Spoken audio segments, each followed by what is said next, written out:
Rice biryani ಅಬ್ಬಾಬಾಬ ಊಟ ಹೊಟ್ಟೆ ತುಂಬ ಊಟ ಮಾಡ್ಕೊಂಡು ಬಂದು ಕೇಸಿ ಸ್ಟೇಜ್ ಮೇಲೆ ಉಪವಾಸ ಪ್ರಾರ್ಥನಾ.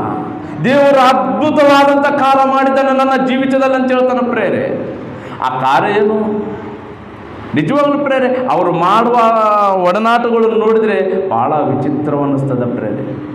ಏನೋ ಒಬ್ಬ ಸ್ತ್ರೀ ಬಂದು ಸೇವಕರೆಲ್ಲ ಮೀಟಿಂಗ್ ನಡೆಯುವಂಥ ಸಮಯದಲ್ಲಿ, ಅಯ್ಯ ಮ್ಯಾರೇಜ್ ಆಗಿ ಭಾಳ ದಿನ ಆಯ್ತಯ್ಯ, ನಮಗೂ ಮಕ್ಕಳು ದೇವರು ಕೊಟ್ಟಿಲ್ಲಯ್ಯ, ಪ್ರಾರ್ಥನೆ ಮಾಡ್ರಯ್ಯ ಅಂತ ಏಕೆಷ್ಟು ಕೇಳ್ಕೊಳ್ತಾಳೆ ಪ್ರೇರೆ ಆಯಮ್ಮ. ಆದರೆ ಪಾಸ್ಟ್ ಸರಿ ನಾನು ಮಾಡ್ತಾನೆ ಪ್ರಾರ್ಥನಾ ತೆಗೆಸಿ ವೇದಿಕೆ ಮೇಲೆ ತಗೊಂಡು ಮೈಕ್ ಇಟ್ಕೊಂಡು ಕೇಸಿ, ಈಗ ನನ್ನ ಬಳಿಯಲ್ಲಿ ಒಬ್ಬ ಸ್ತ್ರೀ ಬಂದು, ತಂದೆ ನೀವೇ ಕಳಿಸಿಕೊಟ್ರೆ ಆಯಮ್ಮನ ಕಳಿಸಿಕೊಟ್ಟಿರೋದ್ರಿಂದ ನನ್ನ ಬಳಿಗೆ ಬಂದು ಕೇಳ್ತಾ ಇದ್ದಾಳೆ ಗರ್ಭಫಲ ಕೊಡಂತೇಳಿ. ದೇವ ಭಾಳ ಲೇಟ್ ಮಾಡಬೇಡಿ, ಈಗ ಈಗಲೇ ಇಮ್ಮಿಡಿಯೇಟ್ಲಿ ಕೊಟ್ಬಿಡು ಅಂತ ಕೇಳ್ತಾ ಇದ್ದಾನೆ ಪ್ರೇರೆ. ಏನ್ರಿ ಈಗಲೇ ಇಮ್ಮಿಡಿಯೇಟ್ಲಿ ಕೊಟ್ಬಿಡ್ಬೇಕಾ ಗರ್ಭಫಲ ಬಹುಮಾನ? ಅದೇನೋ ಕಿರಾಣ ಅಂಗಡಿಯಲ್ಲಿ ಸಿಗುವಂಥ ಮಗ ಏನ್ರಿ 9 ತಿಂಗಳು ಬೇಕು ತಾಯಿ ಗರ್ಭದಲ್ಲಿ. ದೇವರ ಒಂದು ದಯ ತೋರಿಸಿದ್ರೆ ಮಗುವಾಗಿ ಆಕಾರವಾಗಿ ಮಾರ್ಪಡಬೇಕಂದ್ರೆ 9 ತಿಂಗಳು ಬೇಕು ಬರೋದಕ್ಕೆ. ಇವ್ರ ಪ್ರಾರ್ಥನೆಗಳು ನೋಡ್ರಿ ಪ್ರೇರೆ, ಅಂದರೆ ಇವರು ಯಾವ ಥರ ಪ್ರಾರ್ಥನೆ ಮಾಡ್ತಾ ಇದ್ದಾರೆ ಏನ್ರಿ. ಇನ್ನು ನಾವು ನಿಜವಾಗ್ಲೂ ಪ್ರೇರೆ ನೀವು ಯೂಟ್ಯೂಬ್ ನೋಡ್ರಿ, ಆನ್ ಮಾಡಿ ನೋಡ್ರಿ, ಶಬರಬ ಅಟಚ್ ಅನ್ನೋಣ ಕಲಾಸ ಅವ್ರು ಹೆಂಗೆ ಕೂತಿರ್ತಾರ ಪ್ರೇರೆ, ಹೆಣ್ಮಕ್ಳು ಪುರುಷರೇ ಕೂತಿರ್ತಾರೆ ಪ್ರೇರೆ. ಓನ್ಲಿ ನಟನೆ ಜೀವಿತ. ಇದು ದೇವರ ಚಿತ್ತಾನುಸಾರವಾದ ಪ್ರಾರ್ಥನಾ ಏನ್ರಿ? ಈ ಪ್ರಾರ್ಥನೆಗಳು ದೇವರು ಕೇಳ್ತಾನ? ಅಂದ್ರೆ ಪ್ರಾರ್ಥನಾ ಅಂದರೆ ಏನು ಇವತ್ತಿಗೂ ಗೊತ್ತಿಲ್ಲ ಪ್ರೇರಾಗಿರುವಂಥ ದೇವ್ರ ಮಕ್ಕಳಿರ ಜನರಿಗೂ.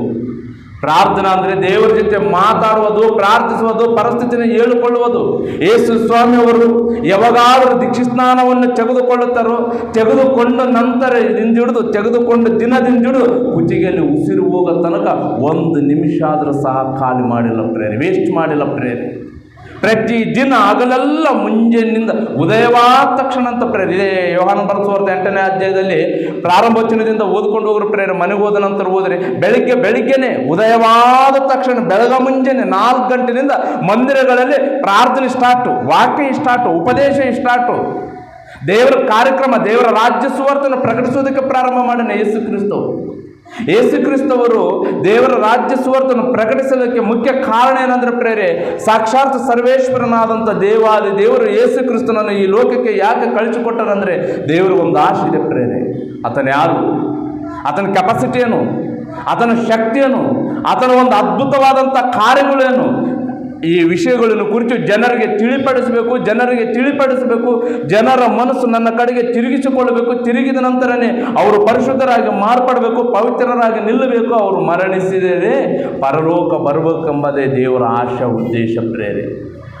ಆ ಆಶಾ ಉದ್ದೇಶವನ್ನು ತಿಳಿದು ಕೇಸಿ ಈ ಲೋಕಕ್ಕೆ ಬಂದಿರುವಂಥ ಯೇಸು ಕ್ರಿಸ್ತವರು ಅವರ ಜೀವಿತ ದಿನಗಳು ಹೇಗಿದ್ದು ಅಂದರೆ ಪ್ರೇರೆ, 1 ದಿನ ಆಗಲು ವೇಸ್ಟ್ ಇಲ್ಲ, 1 ನಿಮಿಷ ಸಹ ವೇಸ್ಟ್ ಇಲ್ಲ ಪ್ರೇರೆ. ಕೆಲಸ ಏನು 12 ವರ್ಷದಲ್ಲಿ ಅವರ ತಂದೆ ತಾಯಿ ಬಂದು ಏನು ಹೇಳ್ತಾರೆ ಪ್ರೇರೆ ಹೇಳ್ರಿ, ಏನಪ್ಪ ಕಾಣದಂತೆ ಇದೆಯಲ್ಲ, ಎಲ್ಲಿಗೋಗಿದ್ದೀನಿ ಏನಂತ ಕೇಳಿದಾಗ ಯೇಸು ಪ್ರಭು ಅವರು ಏನಂತ ಹೇಳ್ತಾರೆ, ಏನಂತ ಉತ್ತರ ಕೊಡ್ತಾರೆ ಪ್ರೇರೆ? ನನ್ನ ತಂದೆ ಕೆಲಸ ಮೇಲೆ ನಾನಿದ್ದೀನಿ ಎಂದು ನಿಮಗೆ ತಿಳಿಯದು. ನಾನು ಬಂದಿರುವುದೇ ನನ್ನ ತಂದೆ ಕೆಲಸವನ್ನು ನೆರವೇರಿಸುವುದಕ್ಕಾಗಿ, ನಾನು ಬಂದಿರುವುದೇ ನನ್ನ ತಂದೆ ಚಿತ್ತವನ್ನು ನೆರವೇರಿಸುವುದಕ್ಕಾಗಿ, ನಾನು ಬಂದಿರುವುದೇ ನನ್ನ ತಂದೆಯಾದ ದೇವರ ಶಕ್ತಿಯನ್ನು ನಾನು ಈ ಲೋಕಕ್ಕೆ ತಿಳಿಪಡಿಸುವುದಕ್ಕಾಗಿ. ನನ್ನ ತಂದೆ ಮನಸ್ತತ್ವವನ್ನು ಈ ಲೋಕದವರು ಗೊತ್ತಿಲ್ಲದೆ ಇರುವುದರಿಂದ ಅವರಿಗೆ ತಿಳಿಪಡಿಸ್ಬೇಕಂತೇಳಿ ಬಂದಿದ್ದೀನಿ ಅಂತೇಳಿ ಯೇಸು ಕ್ರಿಸ್ತವರು ಸ್ಪಷ್ಟವಾಗಿ ಹೇಳ್ತಾರೆ ಪ್ರೇರೆ. ಇವತ್ತಿನ ದಿನದಲ್ಲಿ ಅಂಥ ಮಹಾಶಕ್ತಿವಂತನಾದಂಥ ಯೇಸು ಕ್ರಿಸ್ತನನ್ನು ತಿಳಿದಿರುವಂಥ ವ್ಯಕ್ತಿಗಳು ಯಾವ ರೀತಿಯಾಗಿ ಪ್ರಾರ್ಥನೆ ಮಾಡ್ತಾರೆ ಅಂದರೆ ಪ್ರೇರೆ, ಯಾವ ಥರ ಪ್ರಾರ್ಥನೆ ಇದ್ದಾರೆ ಪ್ರೇರೆ. ಇವರು ದೇವ್ರ ಕೆಲಸಕ್ಕೆ ಬಾರದೆ ಓನ್ಲಿ ಪ್ರಾರ್ಥನೆ ನೋಡಿದ್ರೆ ಪ್ರೇರೆ. ಮನೆಗಳಿಗೆ ಹೋದ್ರೆ ಪ್ರಾರ್ಥನೆ ಮಾಡಿರಿ, ಮೊಣಕಾಲು ಚಿಪ್ಪು ಕೆತ್ತು ಹೋಗ್ಬೇಕಂತ ಪ್ರಾರ್ಥನೆ. ಹೋದ ತಿಂಗಳ ಸಾರವ್ರು ಹೇಳಿದ್ರು, ಅದರಲ್ಲಿ ಸ್ವಲ್ಪ ವಿಷಯಗಳು ಹೇಳಿದ್ರು ಪ್ರಾರ್ಥನೆ ವಿಷಯದಲ್ಲಿ. ಪ್ರಾರ್ಥನೆ ಮಾಡಂದ್ರೆ ಏನೇನೋ ಪ್ರಾರ್ಥನೆ ಮಾಡ್ತಾರಂತ ಪ್ರೇರೆ. ಹೇಳ್ರಿ, ಪ್ರಾರ್ಥನೆ ಮಾಡಬೇಕಾದದ್ದು ಅಸಲು ಪ್ರಾರ್ಥನೆಯಲ್ಲಿರುವಂಥ ಶಕ್ತಿ ಕ್ರೈಸ್ತವ್ರಿಗೆ ಗೊತ್ತೇನಂದರೆ ಗೊತ್ತಿಲ್ಲ ಪ್ರೇರೆ. ಏನ್ರಿ, ಕೊನೆಗೆ ಎಲ್ಲಿಗೆ ಹೋಗ್ಬಿಟ್ಟನಂದ್ರೆ ಪ್ರಾರ್ಥನೆಯಲ್ಲಿ, ದೇವಾ ಈಗೋ ನಮ್ಮ ಮನೇಲಿ ರಿಜೆಂಟಾಗಿ ನಮ್ಮ ಮಧ್ಯದಲ್ಲಿ ಬಿರುವ ಚರ್ಚದಲ್ಲಿ ತಂದೆ, ನನಗೆ ಸರಿಗೊಳ್ಳುವಂಥ ಕುಟುಂಬ, ಸಮಾಧಾನ, ನೆಮ್ಮದಿ ಆದಂಥ ಇರುವಂಥ ಕುಟುಂಬವನ್ನು, ಅದರಲ್ಲಿ ಒಂದು ಹುಡುಗಿನ ನನಗೆ ತೋರಿಸ್ಕೊಡಪ್ಪ ದೇವ್ರ ಅಂತೇಳಿ ಪ್ರಾರ್ಥನೆ ಮಾಡ್ತಾನೆ ಪ್ರೇರೆ. ಅವ್ರ ಸೇವಕನ ಪ್ರೇರೆ ಏನಂತ ಪ್ರಾರ್ಥನೆ ಮಾಡ್ತಾನ್ರಿ ನೋಡ್ರಿ ಪ್ರೇರೆ. ಪ್ರಾರ್ಥನಾ ಅಂದರೆ ಅರ್ಥ ಏನು ಪ್ರೇರೆ? ನೋಡ್ರಿ ಪ್ರೇರೆ, ಒಂದು ಹುಡುಗ ಸಹ ಪ್ರಾರ್ಥನೆ ಮಾಡ್ತಾರೆ, ಕೆಲಸ ಮಾಡ್ಕೊಂಡು ಏನೋ ಇದ್ದಿದ್ದು ಇಲ್ಲ ಸ್ವಲ್ಪ ಕಾಣಿ ಕೊಟ್ಟು, ದೇವ ನನ್ನ ಲೈಫಲ್ಲಿ ಒಳ್ಳೆ ಹುಡುಗಿನ ತೋರಿಸ್ಕೊಡು ಅಂತೇಳಿ, ಹುಡುಗಿ ಸಹ ನನಗೆ ಒಳ್ಳೆ ಹುಡುಗನನ್ನು ತೋರಿಸ್ಕೊಡು ಅಂತೇಳಿ ದೇವ್ರನ್ನ ಯಾವ ಸ್ಥಿತಿಗೆ ಒಯ್ತಾ ಇದ್ದಾರೆ ನೋಡ್ರಿ ಪ್ರೇರೆ. ಇವರು ಪ್ರಾರ್ಥನೆ ದೇವ್ರು ಕೇಳ್ತಾನ? ಕೇಳಲ್ಲ ಪ್ರೇರೆ. ಅದಕ್ಕೆ ಹೇಳ್ತಾ ಇದ್ದಲ್ಲ ಪ್ರೇರೆ, ಭಕ್ತಿಹೀನರ ಪ್ರಾರ್ಥನೆ ದೇವರಿಗೆ ಕೇಳುವುದಿಲ್ಲ. ಯಾವನು ಭಕ್ತನಾಗಿದ್ದು ಆತನ ಚಿತ್ತವನ್ನು ನೆರವೇರಿಸುತ್ತಾನೋ ಅವನ ಪ್ರಾರ್ಥನೆ ಕೇಳ್ತಾನಂತ ಪ್ರೇರೆ. ಆತನ ಚಿತ್ತ ಏನಂದರೆ ಪ್ರೇರಾಗಿರುವಂಥ ದೇವರ ಮಕ್ಕಳಿರ, ಆತನ ಮನಸ್ಸಿನಲ್ಲಿರುವಂಥ ಆಲೋಚನೆ ಏನಂದರೆ ಪ್ರೇರೆ, ದೇವರ ಮನಸ್ಸಿನ ಒಳಗಡೆ ಇರುವಂಥ ಆಲೋಚನೆ ಏನು, ಆತನ ಚಿತ್ತವೇನೆಂದರೆ 2ನೇ ಪೇತ್ರವರು ಬರೆದ ಪತ್ರಿಕೆ 3ನೇ ಅಧ್ಯಾಯ 9ನೇ ವಚನವನ್ನು ಓದಿಕೊಳ್ಳೋಣ ಪ್ರೇರಾಗಿರುವಂಥ ದೇವರ ಮಕ್ಕಳಿರ. 2ನೇ ಪೇತ್ರರು 3ನೇ ಅಧ್ಯಾಯ 9ನೇ ವಚನವನ್ನು ನಾವು ಓದಿಕೊಳ್ಳೋಣ ಪ್ರೇರಾಗಿರುವಂಥ ದೇವರ ಮಕ್ಕಳಿರ. ಆತನ ಚಿತ್ತ ನೋಡ್ರಿ ಪ್ರೇರೆ, ದೇವರ ಮನಸ್ಸಿನ ಒಳಗಡೆ ಇರುವಂಥ ಆಲೋಚನೆಯನ್ನು ಈ ಲೋಕಕ್ಕೆ ಗೊತ್ತಾಗಬೇಕು. ಗೊತ್ತಾದ ನಂತರನೇ ಈಗ ಅನೇಕರು ಮನಸ್ಸು ಬದಲಾಯಿಸಿಕೊಂಡು ತನ್ನ ಬಳಿಗೆ ಬರ್ತಾರಂತೇಳಿ ದೇವರು ಎಷ್ಟು ಆಸಕ್ತಿಯಿಂದ ಎದುರು ನೋಡ್ತದನು. ಇವತ್ತು ಭೂಮಿ ಮೇಲೆ ಇರುವಂಥ ಪ್ರತಿ ಒಬ್ಬ ಕ್ರೈಸ್ತವನ್ನು ಮಾಡಬೇಕಾದಂಥ ವಿಷಯಗಳನ್ನು, ತಿಳಿಪಡಿಸಬೇಕಾದಂಥ ವಿಷಯಗಳನ್ನು ಹೇಳದೆ ಓನ್ಲಿ ಪ್ರಾರ್ಥನೆಯಲ್ಲಿ ಮುಗಿಸ್ಬಿಡ್ತಾ ಇದ್ದಾರೆ ಪ್ರೇರಾಗಿರುವಂಥ ದೇವರ ಮಕ್ಕಳಿರ. ನೋಡ್ರಿ ಪ್ರೇರ್ ಹೋದ್ರಮ್ಮ, ಕರ್ತನು ತನ್ನ ವಾಗ್ದಾನವನ್ನು ನೆರವೇರಿಸುವುದಕ್ಕೆ ತಡ ಮಾಡುತ್ತಾನೆಂಬುದಾಗಿ ಕೆಲವರು ಅರ್ಥ ಮಾಡಿಕೊಳ್ಳುವ ಪ್ರಕಾರ ಆತನು ತಡ ಮಾಡುವವನಲ್ಲ. ಯಾವನಾದರೂ ನಾಶವಾಗುವುದರಲ್ಲಿ ಆತನು ಇಷ್ಟಪಡದೆ ಎಲ್ಲರೂ ತನ್ನ ಕಡೆಗೆ ತಿರುಗಿಕೊಳ್ಳಬೇಕೆಂದು ಆಗಿದ್ದು ನಿಮ್ಮ ವಿಷಯದಲ್ಲಿ ದೀರ್ಘಶಾಂತಿ ಉಳ್ಳವನಾಗಿದ್ದಾನೆ ಅಂತ ಪ್ರೇರೆ. ದೀರ್ಘಶಾಂತಿ ಉಳ್ಳವನಾಗಿ ಯಾವುದರ ನಿಮಿತ್ತವಾಗಮ್ಮ? ಒಬ್ಬರಾದರೂ ನಾಶವಾಗಬೇಕಂತೇಳಿ ಕೋರ್ತಾ ಇದ್ದಾನೆ ದೇವರು? ಇಲ್ಲ. ಏನಂತ? ಒಬ್ಬರು ನಾಶವಾಗಬಾರ್ದು. ಭೂಮಿ ಮೇಲೆ ಇರುವಂಥ ಎಲ್ಲ ಪ್ರಜೆಗಳು ಒಬ್ಬರು ನಾಶವಾಗದಂತೆ ಎಲ್ಲರೂ ನನ್ನ ಬಳಿಗೆ ಬರಬೇಕು. ಒಬ್ಬರಲ್ಲ, ಇಬ್ಬರಲ್ಲ, ತಾನು ತಾಯಿ ಗರ್ಭದಲ್ಲಿ ಎಷ್ಟು ಜನರನ್ನು ರೂಪಿಸಿರುವಂಥ ಈ ಒಂದು ಆಕಾರವನ್ನು ಧರಿಸಿಕೊಂಡು ಈ ಭೂಮಿ ಮೇಲೆ ಜೀವಿಸುವಂಥ ಪ್ರತಿ ಮನುಷ್ಯನು ಪ್ರೇರೆ. ಎಲ್ಲರೂ ಒಬ್ಬರು ನಾಶವಾಗದೆ ಎಲ್ಲರೂ ತನ್ನ ಬಳಿಗೆ ಬರಬೇಕಂತೇಳಿ ದೇವರ ಉದ್ದೇಶ, ದೇವರ ಆಲೋಚನೆ, ದೇವರ ಇಷ್ಟ, ದೇವರ ಒಂದು ಸಂಕಲ್ಪ ಪ್ರೇರೆ. ಆ ಸಂಕಲ್ಪವನ್ನು ಕುರಿತು, ಆ ಇಷ್ಟವನ್ನು ಕುರಿತು, ಆ ಉದ್ದೇಶವನ್ನು ಕುರಿತು ಪ್ರಪಂಚದಲ್ಲಿರುವಂಥ ಕ್ರೈಸ್ತವನು ಏನಾದರೂ ಬಾಯಿ ತೆರಿತಾನೆ ಏನಂದ್ರೆ ಪ್ರೇರೆ? ತೆರೀತಾ ಇಲ್ಲ. ಉಪದೇಶ ಮಾಡುತ್ತಾ ಇಲ್ಲ, ಹೇಳ್ತಾ ಇಲ್ಲ.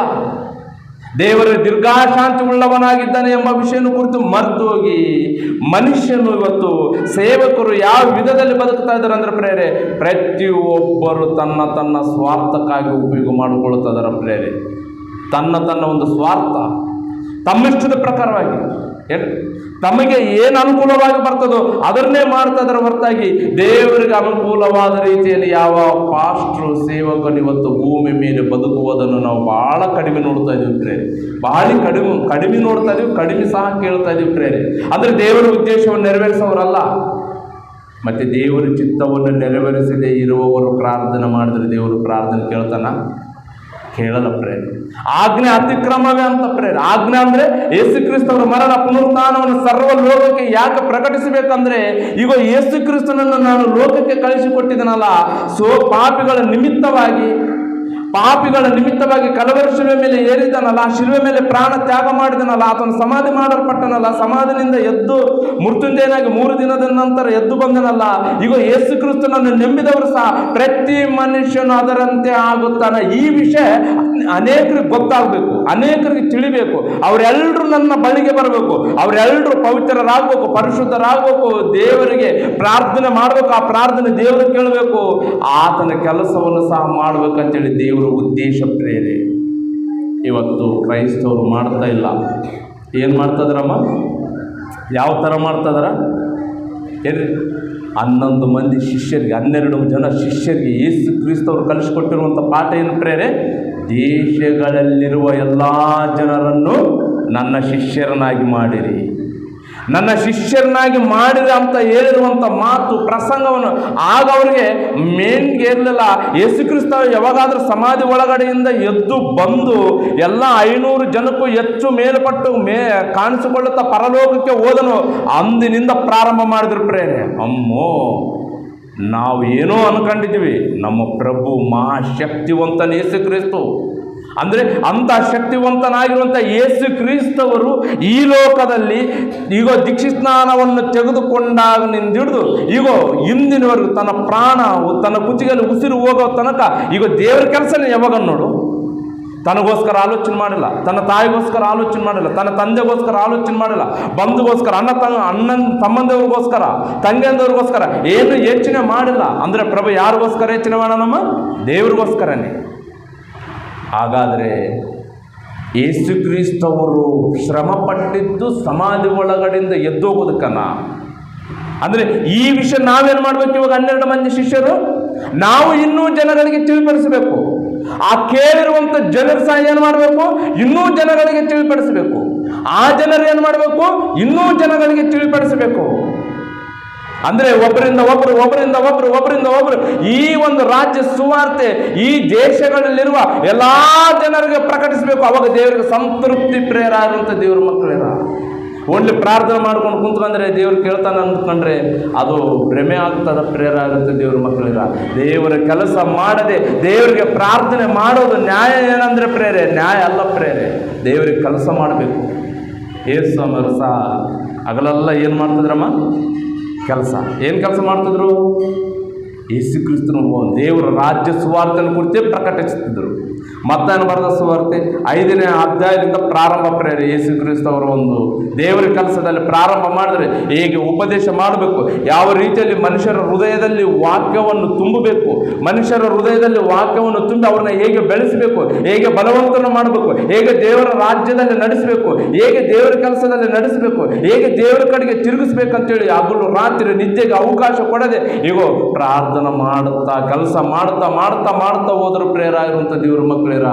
ರಾತ್ರಿ ವೇಳೆ ಸಮಯದಲ್ಲಿ ಮಾತ್ರ ಪ್ರಾರ್ಥನೆ ಮಾಡೋದಕ್ಕೆ ಹೋಗ್ತಿದ್ರು. ಯಾಕೆ ಹೋಗ್ತಿದ್ರು?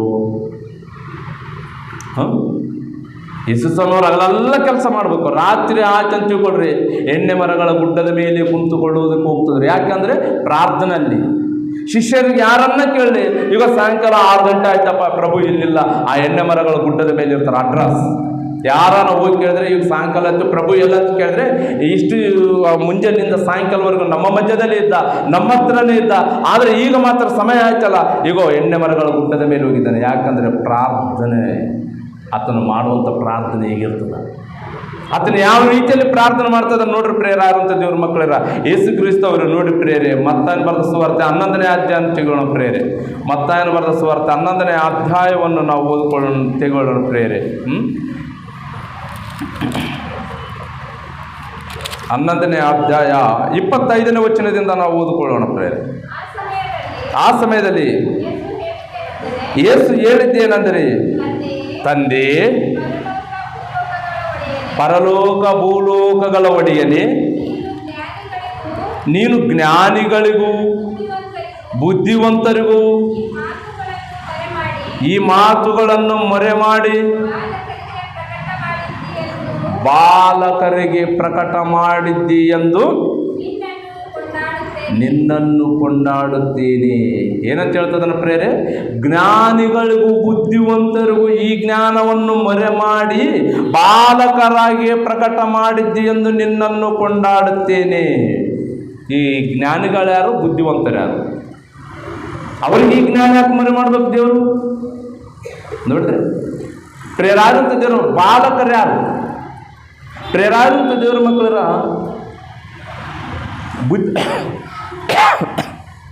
ಬುದ್ಧಿವಂತರು. ನಿಮಗೆ ಎಕ್ಸಾಂಪಲ್ ಆಗಿ ಮತ್ತಾಯನ ಬರೆದ ಸುವಾರ್ತೆ 8ನೇ ಅಧ್ಯಾಯ ತೆಗಿರಿ ಪ್ರೇರೆ. ಮತ್ತಾಯನ ಬರೆದ ಸುವಾರ್ತೆ 8ನೇ ಅಧ್ಯಾಯವನ್ನು ನಾವು ತೆಗೆದುಕೊಳ್ಳೋಣ ಪ್ರೇರೆ. ಇಲ್ಲಿ ಒಬ್ಬ ಬುದ್ಧಿವಂತನು, ಒಬ್ಬ ಜಾಣನ ಕಾಣ್ತಾನೆ ಪ್ರೇರೆ. ಬುದ್ಧಿವಂತನು ನೋಡೋಣ ಪ್ರೇರೆ. 19ನೇ ವಚನವನ್ನು ನಾವು ಓದಿಕೊಳ್ಳೋಣ ಪ್ರೇರೆ. ಆಗ ಒಬ್ಬ ಶಾಸ್ತ್ರಿಯು ಹತ್ತಿರಕ್ಕೆ ಬಂದು ಆತನಿಗೆ, ಗುರುವೇ,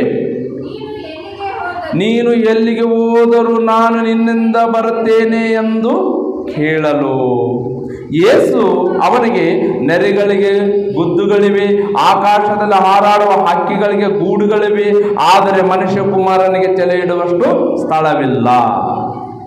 ಈ ಶಾಸ್ತ್ರಿ ಆಗಿರುವಂಥ ಒಬ್ಬ ಶಾಸ್ತ್ರಿ ಹತ್ತರಕ್ಕೆ ಬಂದು, ಶಾಸ್ತ್ರ ಅಂದರೆ ಯಾರು? ತಿಳುವಳಿಕಿದ್ದವನ, ಬುದ್ಧಿವಂತನ. ಆದರೆ ಬುದ್ಧಿವಂತನು ಬಂದು ಯೇಸು ಪ್ರಭುನ ಹತ್ರ ಏನಂತ ಕೇಳ್ತದನ ಪ್ರೇರೆ?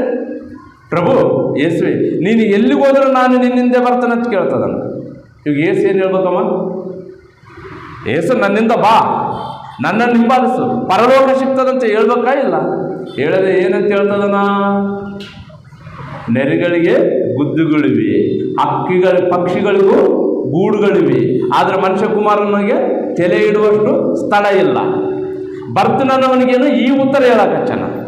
ಇನ್ನೊಬ್ಬ ನೋಡ್ರಿ ಪ್ರೇರೆ, ಕೆಳಗಡೆ ಹೇಳ್ತಾ ಇದ್ದೀನಿ, 21ನೇ ವಚನ. ಶಿಷ್ಯರಲ್ಲಿ ಬೇರೊಬ್ಬನು, ಸ್ವಾಮಿ, ನಾನು ಮೊದಲು ಹೋಗಿ ನನ್ನ ತಂದೆ ಉತ್ತರ ಕ್ರಿಯೆಗಳನ್ನು ಮಾಡಿ ಬರುವಂತೆ ನನಗೆ ಅಪ್ಪಣೆ ಆಗಬೇಕು ಅನ್ನಲಾಗಿ, ಯೇಸು ಅವನಿಗೆ, ನನ್ನ ಹಿಂದೆ ಬಾ. ಏನ್ರಿ? ನನ್ನ ಹಿಂದೆ ಬಾ. ಹಂಗೆ ಐತಿಲ್ಲಮ್ಮ, ಅದೇ ಥರ ತಾನೆ. ನನ್ನ ಹಿಂದೆ ಬಾ. ಒಬ್ಬನೇನು ಬರ್ತೀನಂತ ಹೇಳ್ತದನ, ಅವನಿಗೇನು ಬಾ ಅಂತ ಹೇಳ್ತಾ ಇಲ್ಲ.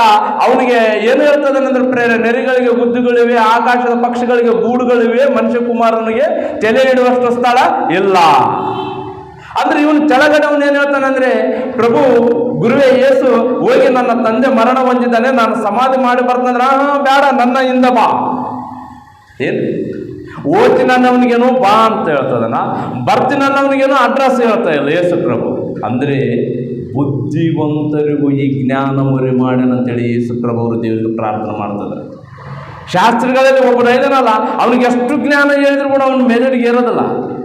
ಅಂದರೆ ಅವನು ಏನು ಪ್ಲಾನ್ ಹಾಕ್ಕೊಂಡಾನಂದರೆ, ಯೇಸು ಪ್ರಭುವಿನಿಂದ ಅನೇಕ ಜನಗಳಿರ್ತಾರ, ಅನೇಕ ಪ್ರಜೆಗಳಿರ್ತಾರ, ಅನೇಕ ಜನಗಳಿರ್ತಾರ. ಯೇಸು ಕ್ರಿಸ್ತನಿಂದ ಇದ್ದು ಬಿಟ್ರಾಯ್ತು, ನಾನೊಬ್ಬ ಲೀಡರ್ ಆಗಿ ಬದುಕಬಹುದು, ಲೀಡ್ರನ್ನ ಮೇಂಟೈನ್ ಆಗಿ ಮಾಡ್ಕೊಂಡು ಬದುಕಬಹುದು. ಅವನ ಶಾಸ್ತ್ರ ಒಬ್ಬನು ವೈಟ್ ಆ್ಯಂಡ್ ವೈಟ್ ಡ್ರೆಸ್ ಹಾಕ್ಕೊಂಡು ಆರಾಮ್ ಇದ್ದುಕೊಂಡು, ಕೆಲಸ ಬೇಡ, ದುಡಿಯೋದು ಬೇಡ, ಏನು ಬೇಡ, ಹೆಂಗೂ ಪ್ರಭು ಪ್ರಾರ್ಥನೆ ಮಾಡಿದ್ರೆ ಒಂದು ರೆಟ್ಟಾಗ ಎಷ್ಟು ರೆಟ್ ಆಗ್ತಾವಮ್ಮ? ಒಂದು ಮೀನದಲ್ಲಿ ಎಷ್ಟು ಮೀನು ಆಗ್ತಾವ? ಅಂದರೆ ಇಂಥ ಅದ್ಭುತ ಕಾರ್ಯಗಳನ್ನು ನೋಡಿ, ಈಗ ನಾನು ಹ್ಯಾಪಿಯಾಗಿ 3 ಹೊತ್ತು ಊಟ ಸಿಗ್ತದ, ನಾನು ಹ್ಯಾಪಿಯಾಗಿ ಬದುಕಬೇಕಂತೇಳಿ ಟ್ಯಾಲೆಂಟಿನಿಂದ, ಬುದ್ಧಿಯಿಂದ ಬಂದನ ಪ್ರೇರೆ. ಅದಕ್ಕೆ ಅವನಿಗೆ ಅಡ್ರೆಸ್ ಹೇಳ್ತಾ ಇಲ್ಲ ಪ್ರಭು ಅವರು. ಓದ್ತೀನಿ ಅನ್ನೋವನ ಇದನ್ನಲ್ಲ, ಅವನು ದೇವರ ಚಿತ್ತವನ್ನು ನೆರವೇರಿಸುವವನು. ಅವನ್ನ ಬರಬೇಕು. ಸತ್ತವರೇ ಮಣ್ಣು ಮಾಡ್ತಾರ, ನೀನು ಬಂದು ನನ್ನ ಹಿಂಬಾಲಿಸಂತ ಹೇಳ್ತದನ ಪ್ರೇರೆ. ಅದಕ್ಕಾಗಿ ಬಾಲಕರಿಗೆ ಈ ಜ್ಞಾನವನ್ನು ಪ್ರಕಟ ಮಾಡಿದ್ದಿ. ಬಾಲಕರಾಗಿರುವಂಥ ನಮಗೆ ಯೇಸು ಕ್ರಿಸ್ತವರು ಮೊದಲು ನಮಗೋಸ್ಕರ ಪ್ರಾರ್ಥನೆ ಮಾಡೋಣ ಎಂಬುದಕ್ಕೆ ಹೇಳಲಿಕ್ಕೆ ತಪ್ಪೇನಾಗೋದಿಲ್ಲ ಪ್ರೇರೆ.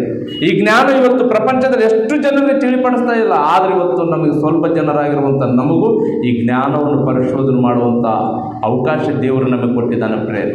ಅದಕ್ಕಾಗಿ ಹೇಳ್ತದನ, ಆಜ್ಞೆ ಅತಿಕ್ರಮವೇ ಪಾಪವು. ಅಂದ್ರೆ ಪಾಪ ಮಾಡುವವನು, ದೇವರ ಆಜ್ಞೆಯನ್ನು ನೆರವೇರಿಸಿದವನು ಪಾಪದಲ್ಲಿ ಇದ್ದಾಗೆ. ದೇವರು ಹೇಳಿರುವಂಥ ಆಜ್ಞೆಗಳ ಪ್ರಕಾರವಾಗಿ ಬದುಕುವವನು ಈಗ ಭಕ್ತನು, ನೀತಿವಂತನು. ಒಂದು ವೇಳೆ ಬದುಕದಿರುವವನು ಪಾಪಿ. ಅಂಥವ್ರ ಪ್ರಾರ್ಥನೆ ನಾನು ಕೇಳೋದಿಲ್ಲ ಅಂತ ಹೇಳ್ತಾನೆ ಪ್ರೇರೆ. ಆತನ ಚಿತ್ತವನ್ನು ನೆರವೇರಿಸ್ಬೇಕಂತ ನೋಡ್ರಿ ಪ್ರೇರೆ. ಒಬ್ಬರಾದರೂ ನಾಶವಾಗಬಾರ್ದು ಅಂತ ಹೇಳ್ತದನ. ದೀರ್ಘಾಶಾಂತಿ ಉಳ್ಳವನಾಗಿದ್ದಾನಂತೆ. ಮನುಷ್ಯರಿಗೋಸ್ಕರ ದೇವರು ಮೌನವಾಗಿ ಕುಂತುಬಿಟ್ಟನೆ. ಯಾಕೆ ಕುಂತಾನಂದರೆ, ಪಾತಾಳದಲ್ಲಿ ಎಂಥ ಶಿಕ್ಷೆ ಇದೆ ಗೊತ್ತ ಪ್ರೇರೆ? ಭಯಂಕರವಾದಂಥ ಶಿಕ್ಷೆ. ನಿಮಗೊಂದು ನಿಜ ಹೇಳ, ನಾವು ಆಗಾಗ ಈ ವಿಡಿಯೋ ನೋಡ್ತಿದ್ವಿ ಪಾತಾಳದಲ್ಲಿ. ನಮ್ಮ ತಲ್ಲಿ ವಿಡಿಯೋ ಐತೆ, ಪ್ರೊಜೆಕ್ಟರ್ ಇದ್ದರೆ ಹಾಕಿ ತೋರಿಸ್ಬಿಡ್ತಿದ್ದೆ ಪ್ರೇರೆ. ನಿಜವಾಗ್ಲು ಭಾಳ ಅದ್ಭುತವಾದಂಥದ್ದು.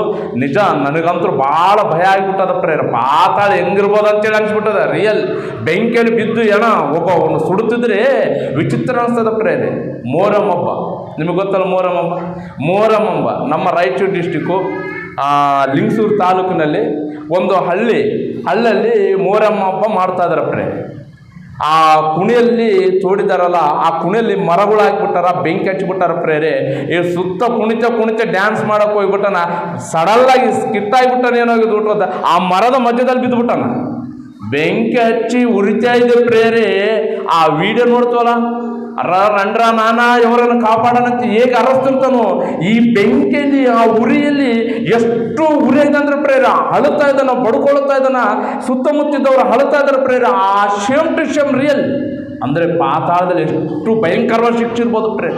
ಅರಸ್ತಾ ಇದ್ದಾನೆ ಪ್ರೇರ್, ಯಾರು ಮುಟ್ಟಕ್ಕೆ ಹೋಗ್ತಾ ಇಲ್ಲ, ಬೆಂಕಿ ಮೈಯೆಲ್ಲ ಬೆಂಕಿ ಆಗಿಬಿಟ್ಟದ ಪ್ರೇರ್.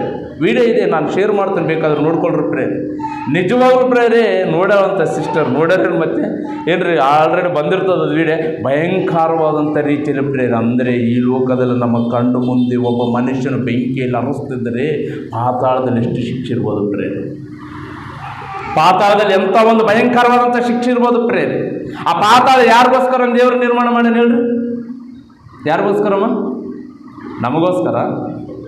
ಯಾರಿಗೋಸ್ಕರ? ಸೈತಾನನಿಗೋಸ್ಕರ. ಇವು ಹೋಗ್ತಿರೋದು ಯಾರು? ದೇವರ ಮಕ್ಕಳಾಗಿರುವಂಥವ್ರು ನಾವೇ.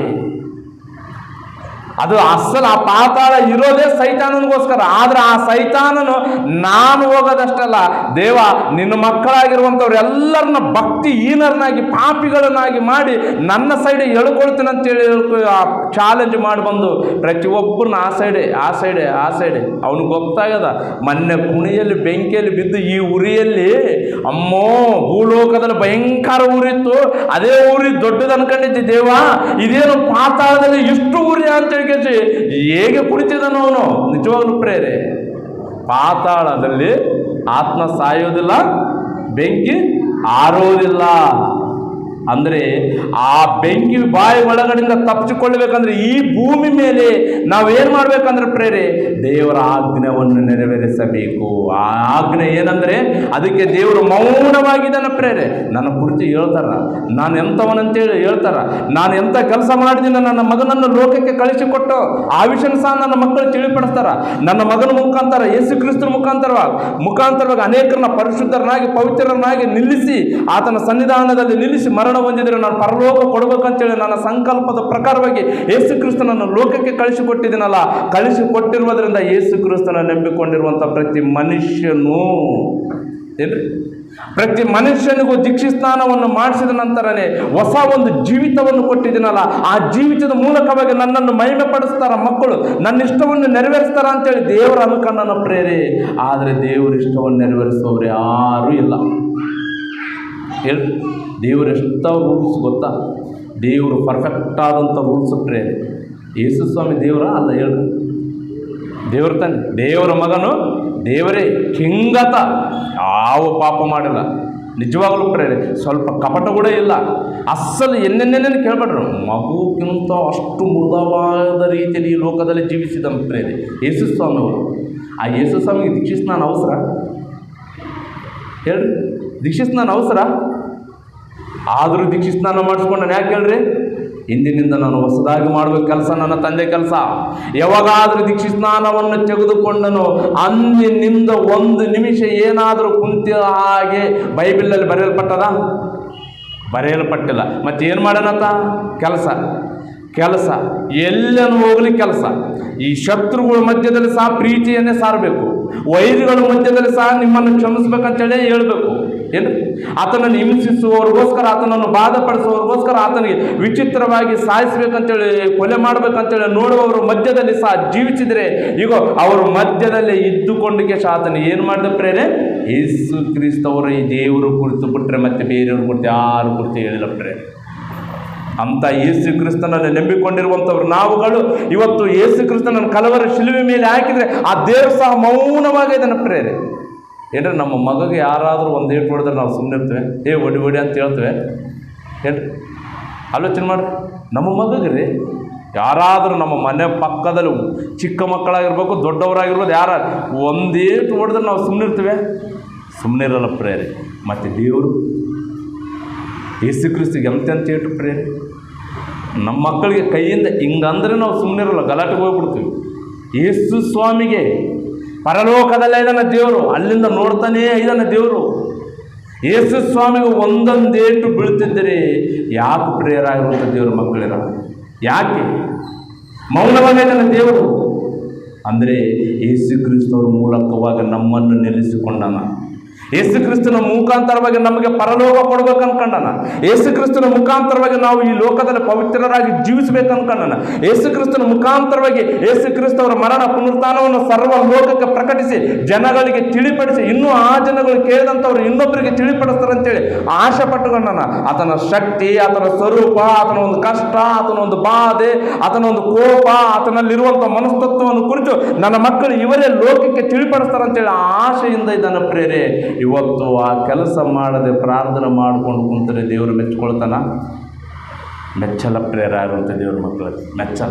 ಅದು ಗೊತ್ತು ಯೇಸು ಕ್ರಿಸ್ತಗೆ ಗೊತ್ತಿರುವುದರಿಂದ ನೋಡ್ರಿ ಪ್ರೇರೆ, ಯೇಸು ಕ್ರಿಸ್ತ ದೀಕ್ಷಾಸ್ನಾನವನ್ನು ತೆಗೆದುಕೊಂಡ ಮೇಲೇ ಪ್ರಾರಂಭ ಮಾಡಬೇಕು ಕೆಲಸ. ಅದಕ್ಕಿಂತ ಮುಂಚಿತವಾಗಿ ಯೇಸು ಕ್ರಿಸ್ತ ದೀಕ್ಷಾಸ್ನಾನವನ್ನು ತೆಗೆದುಕೊಂಡಾಗ ಎಷ್ಟು ವರ್ಷಪ್ಪ? ಇಂಚುಮಿಂಚು 30 ವರ್ಷ. ಅಂದರೆ 30 ವರ್ಷದ ನಂತರ ದೀಕ್ಷಾಸ್ನಾನವನ್ನು ತೆಗೆದುಕೊಂಡನಲ್ಲ. 30 ವರ್ಷದ ಒಳಗಡೆ ಯೇಸು ಸ್ವಾಮಿಯವರು ಒಂದೇ ಒಂದು ಸಮಯದಲ್ಲಿ ನಮಗೆ ಕೆಲಸ ಮಾಡಿದಂಗೆ ಕಂಡು ಬರ್ತದೆ. ಅದು ಯಾವ ವಯಸ್ಸಿನಲ್ಲಿ? 12 ವರ್ಷದಲ್ಲಿ, ದೇವಾಲಯ ಮಧ್ಯದಲ್ಲಿ ಪ್ರಶ್ನೆ ಹಾಕುತ್ತಾ ಉತ್ತರ ಹೇಳ್ತಾ, ಪ್ರಶ್ನೆ ಹಾಕುತ್ತಾ ಉತ್ತರ ಹೇಳ್ತಾ ಇದ್ದ. ಆಗ ಆತನ ವಯಸ್ಸು ಎಷ್ಟಂದರೆ 12 ವರ್ಷ. ಅಂದರೆ 12 ವರ್ಷ, 30 ವರ್ಷದ ಒಳಗಡೆ 12 ವರ್ಷ ತೆಗೆದ್ರೆ ಇನ್ನು ಎಷ್ಟು ವರ್ಷ ಉಳಿದು? 18 ವರ್ಷ. ರೈಟಾ? 18 ವರ್ಷದಲ್ಲಿ ಯೇಸು ಕ್ರಿಸ್ತವರು ಎಲ್ಲಿದ್ದಾರೆ? ಯೇಸು ಕ್ರಿಸ್ತವರು ಏನು ಮಾಡಿದ್ದಾರೆ? ಆಲೋಚನೆ ಮಾಡಿದ್ರೆ ಪ್ರೇರೆ, ಆ ಚರಿತ್ರೆ ಎಲ್ಲ ಬರೆಸಲ್ಲ ಪ್ರೇರೆ. ಮೇನ್ ಇಂಪಾರ್ಟೆಂಟ್ ಏನು? ಯಾಕಂದ್ರೆ ನನಗೂ ನಿನಗೂ ಇಲ್ಲಿ ಕುಂತವ್ರಿಗೆಲ್ಲರಿಗೂ ದೇವರ ಸ್ನಾನ ಮಾಡಿಸ್ತಾ ಇದ್ದಾರೆ. ಯೇಸು ಕ್ರಿಸ್ತವ್ರ ಮುಖಾಂತರವೇ ದೀಕ್ಷಾಸ್ನಾನವನ್ನು ಮಾಡಿಸ್ತಾ ಇದ್ದಾರೆ. ದೀಕ್ಷಾಸ್ನಾನವನ್ನು ಮಾಡಿಸಿದ ನಂತರನೇ ಹೊಸ ಜೀವಿತವನ್ನು ಕೊಡ್ತಾ ಇದ್ದಾರೆ ಪ್ರೇರಾಗಿರುವಂಥ ದೇವ್ರ ಮಕ್ಕಳಿಗೆ. ಆ ಹೊಸ ಜೀವಿತದಲ್ಲಿ ನಾವು ಹೊಸಬರಾಗಿ ಕಂಡು ದಿನದಿನಕ್ಕೂ ನೂತನವಾಗಿ ಮನಸ್ಸು ಬದಲಾಯಿಸಿಕೊಂಡು ಯೇಸು ಕ್ರಿಸ್ತವರ ಮಾಡಿರುವಂಥ ತ್ಯಾಗವನ್ನು ಸರ್ವ ಲೋಕಕ್ಕೆ ಪ್ರಕಟಿಸುವವರಾಗಿರ್ಬೇಕಂತೇಳಿ ದೇವರ ಆಶೆಯಿಂದ ಎದುರು ನೋಡ್ತಾ ಇದ್ದಾನ. ಇವತ್ತು ಯಾರು ಕೆಲಸ ಮಾಡ್ತಾಯಿಲ್ಲ. ದೀಕ್ಷಾಸ್ನಾನ ತಗೊಂಡ್ವೆ, ದೀಕ್ಷಾಸ್ನಾನವನ್ನು ತೆಗೆದುಕೊಂಡಾಗ ನೋಡ್ಬೇಕು ಒಂದು ವಾರದಲ್ಲಿ ಅಪ್ಪಂದು ಏನು ಪ್ರೀತಿ ರೀ, ಏನು ಪ್ರೇಮ ರೀ, ನಿಜ ಪ್ರೇರೆ. ನಮ್ಮ ಮಧ್ಯದಲ್ಲಿ ಅನೇಕರು ಬಂದು ದೀಕ್ಷಾಸ್ನಾನವನ್ನು ತೆಗೆದುಕೊಳ್ತಾರೆ, ಮುಂದೆ ಕುಂದಿರ್ತಾರೆ, ಹಾಡಾಡ್ತಾರೆ, ರೊಟ್ಟಿ ದ್ರಾಕ್ಷಾರಸ ತಗೊಂತಾರ, ಎಲ್ಲ ಮಾಡ್ತಾರೆ ಪ್ರೇರೆ. ನಿಜ ರೀ. ಆಮೇಲೆ ನಿಜ ಭಾಳ ಬಾಧ ಅನ್ನಿಸ್ತದೆ. ಅಯ್ಯಪ್ಪ ಮಾಲಿ ಕೂಡ ಹಾಕಿಬಿಟ್ಟಾರ ಪ್ರೇರೆ. ನಮ್ಮ ಫ್ರೆಂಡ್ ಒಬ್ಬರು ಸಾರವ್ರ ಹತ್ರ ಓಡಾಡಿ ಬಂದು ನಾನು ದೀಕ್ಷಾಸ್ನಾನ ತಗೊಂತೀನಿ, ಯೇಸು ಕ್ರಿಸ್ತ ಸುವಾರ್ತೆಯನ್ನು ಪ್ರಕಟಿಸ್ತಾನಂತ ಹೇಳಿಕೊಂಡು ಕೇಳಿ ದೀಕ್ಷಾಸ್ನಾನವನ್ನು ತೆಗೆದುಕೊಂಡು ಒಂದು 3-4 ವಾರ ಚರ್ಚಿಗೆ ಬಂದು ಪ್ರಾರ್ಥನೆ ಮಾಡಿ ಹಾಡಾಡಿ ದೇವ್ರನ್ನ ಸ್ತುತಿಪಡಿಸಿ ಏನ್ರಿ ಎಲ್ಲ ಮಾಡಿದ ತದನಂತರನೇ ಇದು ಮತ ಪ್ರಚಾರ, ಇದರಲ್ಲಿ ನಾನು ಸೇರಬಾರ್ದು ಅಂತೇಳಿ ಅಯ್ಯಪ್ಪ ಮಾಲೆ ಹಾಕ್ಕೊಂಡು ಕೇಳಿ ದೇವರಿಗೆ ಭಿನ್ನವಾಗಿ ನಡೀತಾ ಇದ್ದಾರೆ ಪ್ರೇರೆ. ದೇವರು ಮನಸ್ಸು ನೆನೆಸ್ಕೊಳ್ಳಲ್ಲ, ದೇವ್ರ ಮನಸ್ಸು ಬಾಧ ಪಡಲ್ಲ. ಅಯ್ಯೋ ನನ್ನ ಮಗ ನನ್ನ ಹತ್ರ ಬರ್ತಾನೆ ಅಂದ್ಕೊಂಡಿದ್ದೆ, ಇವನು ಬರಲಿಲ್ಲಲ್ಲ. ಸರಿ, ಇವನು ಹಾಗೆ ಇರೋಣ, ಕುತ್ತಿಗೆಯಲ್ಲಿ ಉಸಿರಿರೋ ತನಕ ಎದುರು ನೋಡ್ತೀನಿ ಇವನಿಗೋಸ್ಕರ, ಇವನು ನನ್ನ ಬಳಿಗೆ ಬರ್ತಾನಂತೇಳಿ ದೇವರು ಎದುರು ನೋಡುತ್ತಾ ಈಗ ಇನ್ನೂ ಉಳಿದಂಥ ಜನರಿಗೆ ಪ್ರಕಟಿಸುವವರು ಯಾರು ಇದ್ದಾರ ಅವ್ರಿಗೆಲ್ಲ ಅನುಕೂಲ ಮಾಡಿಕೊಡ್ತಾ ಇದ್ದಾನೆ ಪ್ರೇರೆ. ಇವತ್ತಿನ ದಿನದಲ್ಲಿ ದೇವರು ಕೆಲಸ ಮಾಡ್ತಾ ಇಲ್ಲ, ದೀರ್ಘಶಾಂತಿ ಉಳ್ಳವನಾಗಿದ್ದಾನಂತ. ನೋಡ್ರಿ ಪ್ರೇರೆ, ಕೊಲಿಸಿದವರು ಬರೆದ ಪತ್ರಿಕೆ 1ನೇ ಅಧ್ಯಾಯ 28ನೇ ವಚನವನ್ನು ನಾವು ಓದ್ಕೊಳ್ಳೋಣ ಪ್ರೇರೆ. ಕೊಲಿಸಿದವರು ಬರೆದ ಪತ್ರಿಕೆ 1ನೇ ಅಧ್ಯಾಯ 28ನೇ ವಚನ ನಾವು ಓದ್ಕೊಳ್ಳೋಣ. ಕೊಲಿಸಿದವರು ಬರೆದ ಪತ್ರಿಕೆ 1ನೇ ಅಧ್ಯಾಯ 28ನೇ ವಚನವನ್ನು ನಾವು ಓದ್ಕೊಳ್ಳೋಣ ಪ್ರೇರೆ. ನೋಡ್ರಿ ಪ್ರೇರೆ, ಪೌಲ್ ಏನು ಹೇಳ್ತದನ, ಎಂಥ ಮಾತು ಹೇಳ್ತದ ನೋಡ್ರಿ ಪ್ರೇರೆ. ನಾವು ಹೇಗಿರಬೇಕು, ಆತನ ಚಿತ್ತಾನುಸಾರವಾಗಿ ಹೇಗೆ ಬದುಕಬೇಕು ಎಂಬ ವಿಷಯನ ಕುರಿತು ಹೇಳ್ತದನ ಪ್ರೇರಾಗಿರುವಂಥ ದೇವ್ರ ಮಕ್ಕಳು. ಏನು ಹೇಳ್ತದ ನೋಡ ಮೋದಮ್ಮ? ನಾವು ಆತನನ್ನು ಪ್ರಸಿದ್ಧಿಪಡಿಸುವವರಾಗಿ ಸಕಲರಿಗೂ ಬುದ್ಧಿ ಹೇಳುತ್ತಾ ಸರ್ವರಿಗೂ ಪೂರ್ಣ ಜ್ಞಾನವನ್ನು ಉಪದೇಶಿಸುತ್ತಾ ದೇವರ ಮುಂದೆ ಎಲ್ಲರನ್ನು ಕ್ರಿಸ್ತನಲ್ಲಿ ಪ್ರವೀಣರಾಗಿ ನಿಲ್ಲಿಸುವುದಕ್ಕೆ ಪ್ರಯತ್ನಿಸುತ್ತಿದ್ದೇವೆ. ಯಾರು? ಪೌಲು ಪ್ರೇರೆ. ಏನು ಮಾಡಕ್ಕಚ್ಚನ ಪ್ರೇರಿತನು? ಎಲ್ಲರನ್ನಂತ ಪ್ರೇರೆ, ಎಲ್ರೂ. ಅಂದರೆ ಈ ಪೌಲನು ಎಲ್ಲರನ್ನೂ ಪ್ರವೀಣರನ್ನಾಗಿ ಮಾಡಿ ನಿಲ್ಲಿಸ್ತಾ ಇದ್ದಾನೆ ಕ್ರಿಸ್ತನಲ್ಲಿ. ಅಂತಂದರೆ ಇದಕ್ಕಿಂತ ಮುಂಚಿತವಾಗಿ ಈತನು ಎಲ್ಲರನ್ನನ್ನು ಪ್ರವೀಣರಾಗಿ ಮಾಡೋದಕ್ಕಿಂತ ಮುಂಚಿತವಾಗಿ ಕ್ರಿಸ್ತನನ್ನು ನಂಬೋದಕ್ಕಿಂತ ಮುಂಚಿತವಾಗಿ ಪೌಲನು ಹೇಗಿದ್ದಾನೆ ಪ್ರೇರೆ? ಸೌಲನು ಏನು ಮಾಡ್ತಿದ್ದ ದೇವರ ಮಕ್ಕಳನ್ನ? ಹಿಂಸೆ ಪಡಿಸ್ತಿದ್ದ ಪ್ರೇರೆ. ಭಯಂಕರವಾದಂಥ ಹಿಂಸೆ ಪಡಿಸ್ತದ. ಆ ಹಿಂಸೆ ಪಡಿಸುವಂತ ಸೌಲನು ಪೌಲನಾಗಿ ಮಾರ್ಪಟ್ಟ ನಂತರನೇ ದೇವರ ಮನಸ್ಸನ್ನು ತಿಳಿದುಕೊಂಡಂತ ವ್ಯಕ್ತಿ ಅಪೊಸ್ತಲರ ಬಳಿ ಹೋಗಿ ಅವರು ಕಲಿಸಿಕೊಟ್ಟಿರುವಂತ ಜ್ಞಾನ ಉಪದೇಶವನ್ನು ಕೇಳಿ ಯೇಸು ಕ್ರಿಸ್ತು ವ್ಯಕ್ತಿ ಎಂಥಾತನು, ಎಂಥ ಪ್ರೇಮಮಯನು, ಎಂಥ ತ್ಯಾಗ ಮಾಡಿದ್ದಾನೆ, ಈಗ ಅಂತಾತನನ್ನು ನಾನು ನಂಬಿಕೊಂಡ ನಂತರನೇ ಈಗ ನನ್ನ ಇನ್ನು ಮೇಲಿಂದ ಹಿಡಿದು ನಾನು ಏನು ಯಾವ ರೀತಿಯಲ್ಲಿ ಜೀವಿಸಬೇಕಂದ್ರೆ ಒಂದು ನಿಮಿಷ ಸಹ ವೇಸ್ಟ್ ಆಗಿರಬಾರದು. ಪೌಲನ ಜೀವಿತದಲ್ಲಿ ಏನಾದರೂ ವೇಸ್ಟ್ ಆಗಿದೆಯಮ್ಮ? ಇಲ್ಲ ಪ್ರೇರೆ. ಏನು ಮಾಡ್ತದನಂತ ಪ್ರೇರೆ? ಆತನು ಎಲ್ರಿಗೂ ಪ್ರಸಿದ್ಧಿ ಪಡಿಸ್ತಾ ಇದ್ದಾನಂತ ಯೇಸು ಕ್ರಿಸ್ತವರ ಮರಣ ಪುನರುತ್ಥಾನವನ್ನು. ಎಷ್ಟು ಏಟು ತಿಂದನ ಪ್ರೇರೆ, ಎಷ್ಟು ಬಾಧೆ ಅನುಭವಿಸಿದನ ಪ್ರೇರೆ, ಎಷ್ಟು ನೋವು ಅನುಭವಿಸಿದನ ಪ್ರೇರೆ, ಎಷ್ಟು ಹಿಂಸೆಯನ್ನು ಅನುಭವಿಸಿದನ ಪ್ರೇರೆ. ಏನ್ರಿ ಆತನಿಗೆ ಯಾಕೆ ಬೇಕಾಯ್ತಾರೆ?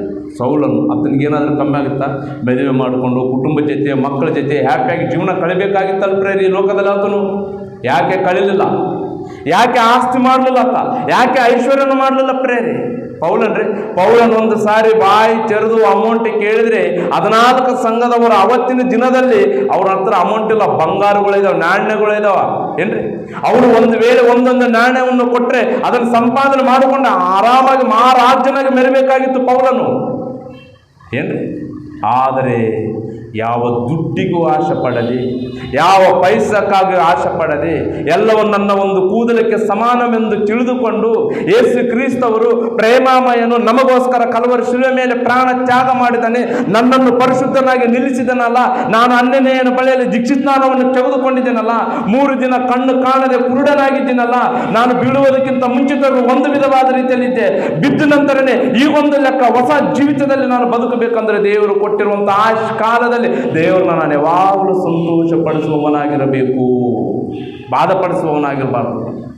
ಯಾವಾಗಲೂ ದೇವರನ್ನ ಸಂತೋಷ ಪಡಿಸ್ತಾ ಇದ್ದಾನೆ ಪ್ರೇರೆ, ಯಾವಾಗಲೂ 24 hours. ಕೊನೆಗೆ ತನ್ನ ಮರಣ ಯೆರೂಸಲೇಮ್ ಪಟ್ಟಣದಲ್ಲಿ ಪ್ರಾಣ ತೆಗಿತಾರೆ ಎಂಬ ವಿಷಯ ಯಾರು ಗೊತ್ತಮ್ಮ? ಮೊದಲನೇದಾಗಿ ದೇವರಿಗೆ ಗೊತ್ತು. ದೇವರಿಗೆ ಗೊತ್ತಿರುವುದರಿಂದ ದೇವರೇನು ಮಾಡ್ತಾನ? ತನ್ನ ಮಗನಾದಂಥ ಪೌಲನಿಗೆ ತಿಳಿಪಡಿಸ್ತಾನ ಪ್ರೇರೆ, ಪರಿಶುದ್ಧಾತ್ಮ ಪ್ರೇರೇಪಣದಿಂದ. ಪೌಲ ನೀನು ನನಗೆ ಪ್ರಿಯನೂ, ಯೆರೂಸಲೇಮ್ ಪಟ್ಟಣಕ್ಕೆ ಹೋಗ್ಬಿಟ್ರೆ ನಿನ್ನನ್ನು ಸಾಯಿಸಿಬಿಡ್ತಾರ. ಏನು ದೇವರು ಪರಿಶುದ್ಧಾತ್ಮ ಪ್ರೇರೇಪಣದಿಂದ ಪೌಲನಿಗೆ ತಿಳಿಪಡಿಸ್ತದನಂದ್ರೆ ಪೌಲ ಎಷ್ಟೋ ಒಂದು ವ್ಯಕ್ತಿ ಆಗಿರ್ಬೋದು ಪ್ರೇರೆ, ಎಷ್ಟು ದೇವ್ರನ್ನ ಮಹಿಮೆ ಪಡಿಸಿರ್ಬೋದು, ಎಷ್ಟು ಸಂತೋಷ ಪಡಿಸ್ತಿರ್ಬೋದು, ಪೌಲನ ದೇವರು ಎಷ್ಟು ಪ್ರೀತಿಸಿರ್ಬೋದು ಪ್ರೇರೆ. ಆಲೋಚನೆ ಮಾಡ್ರಿ.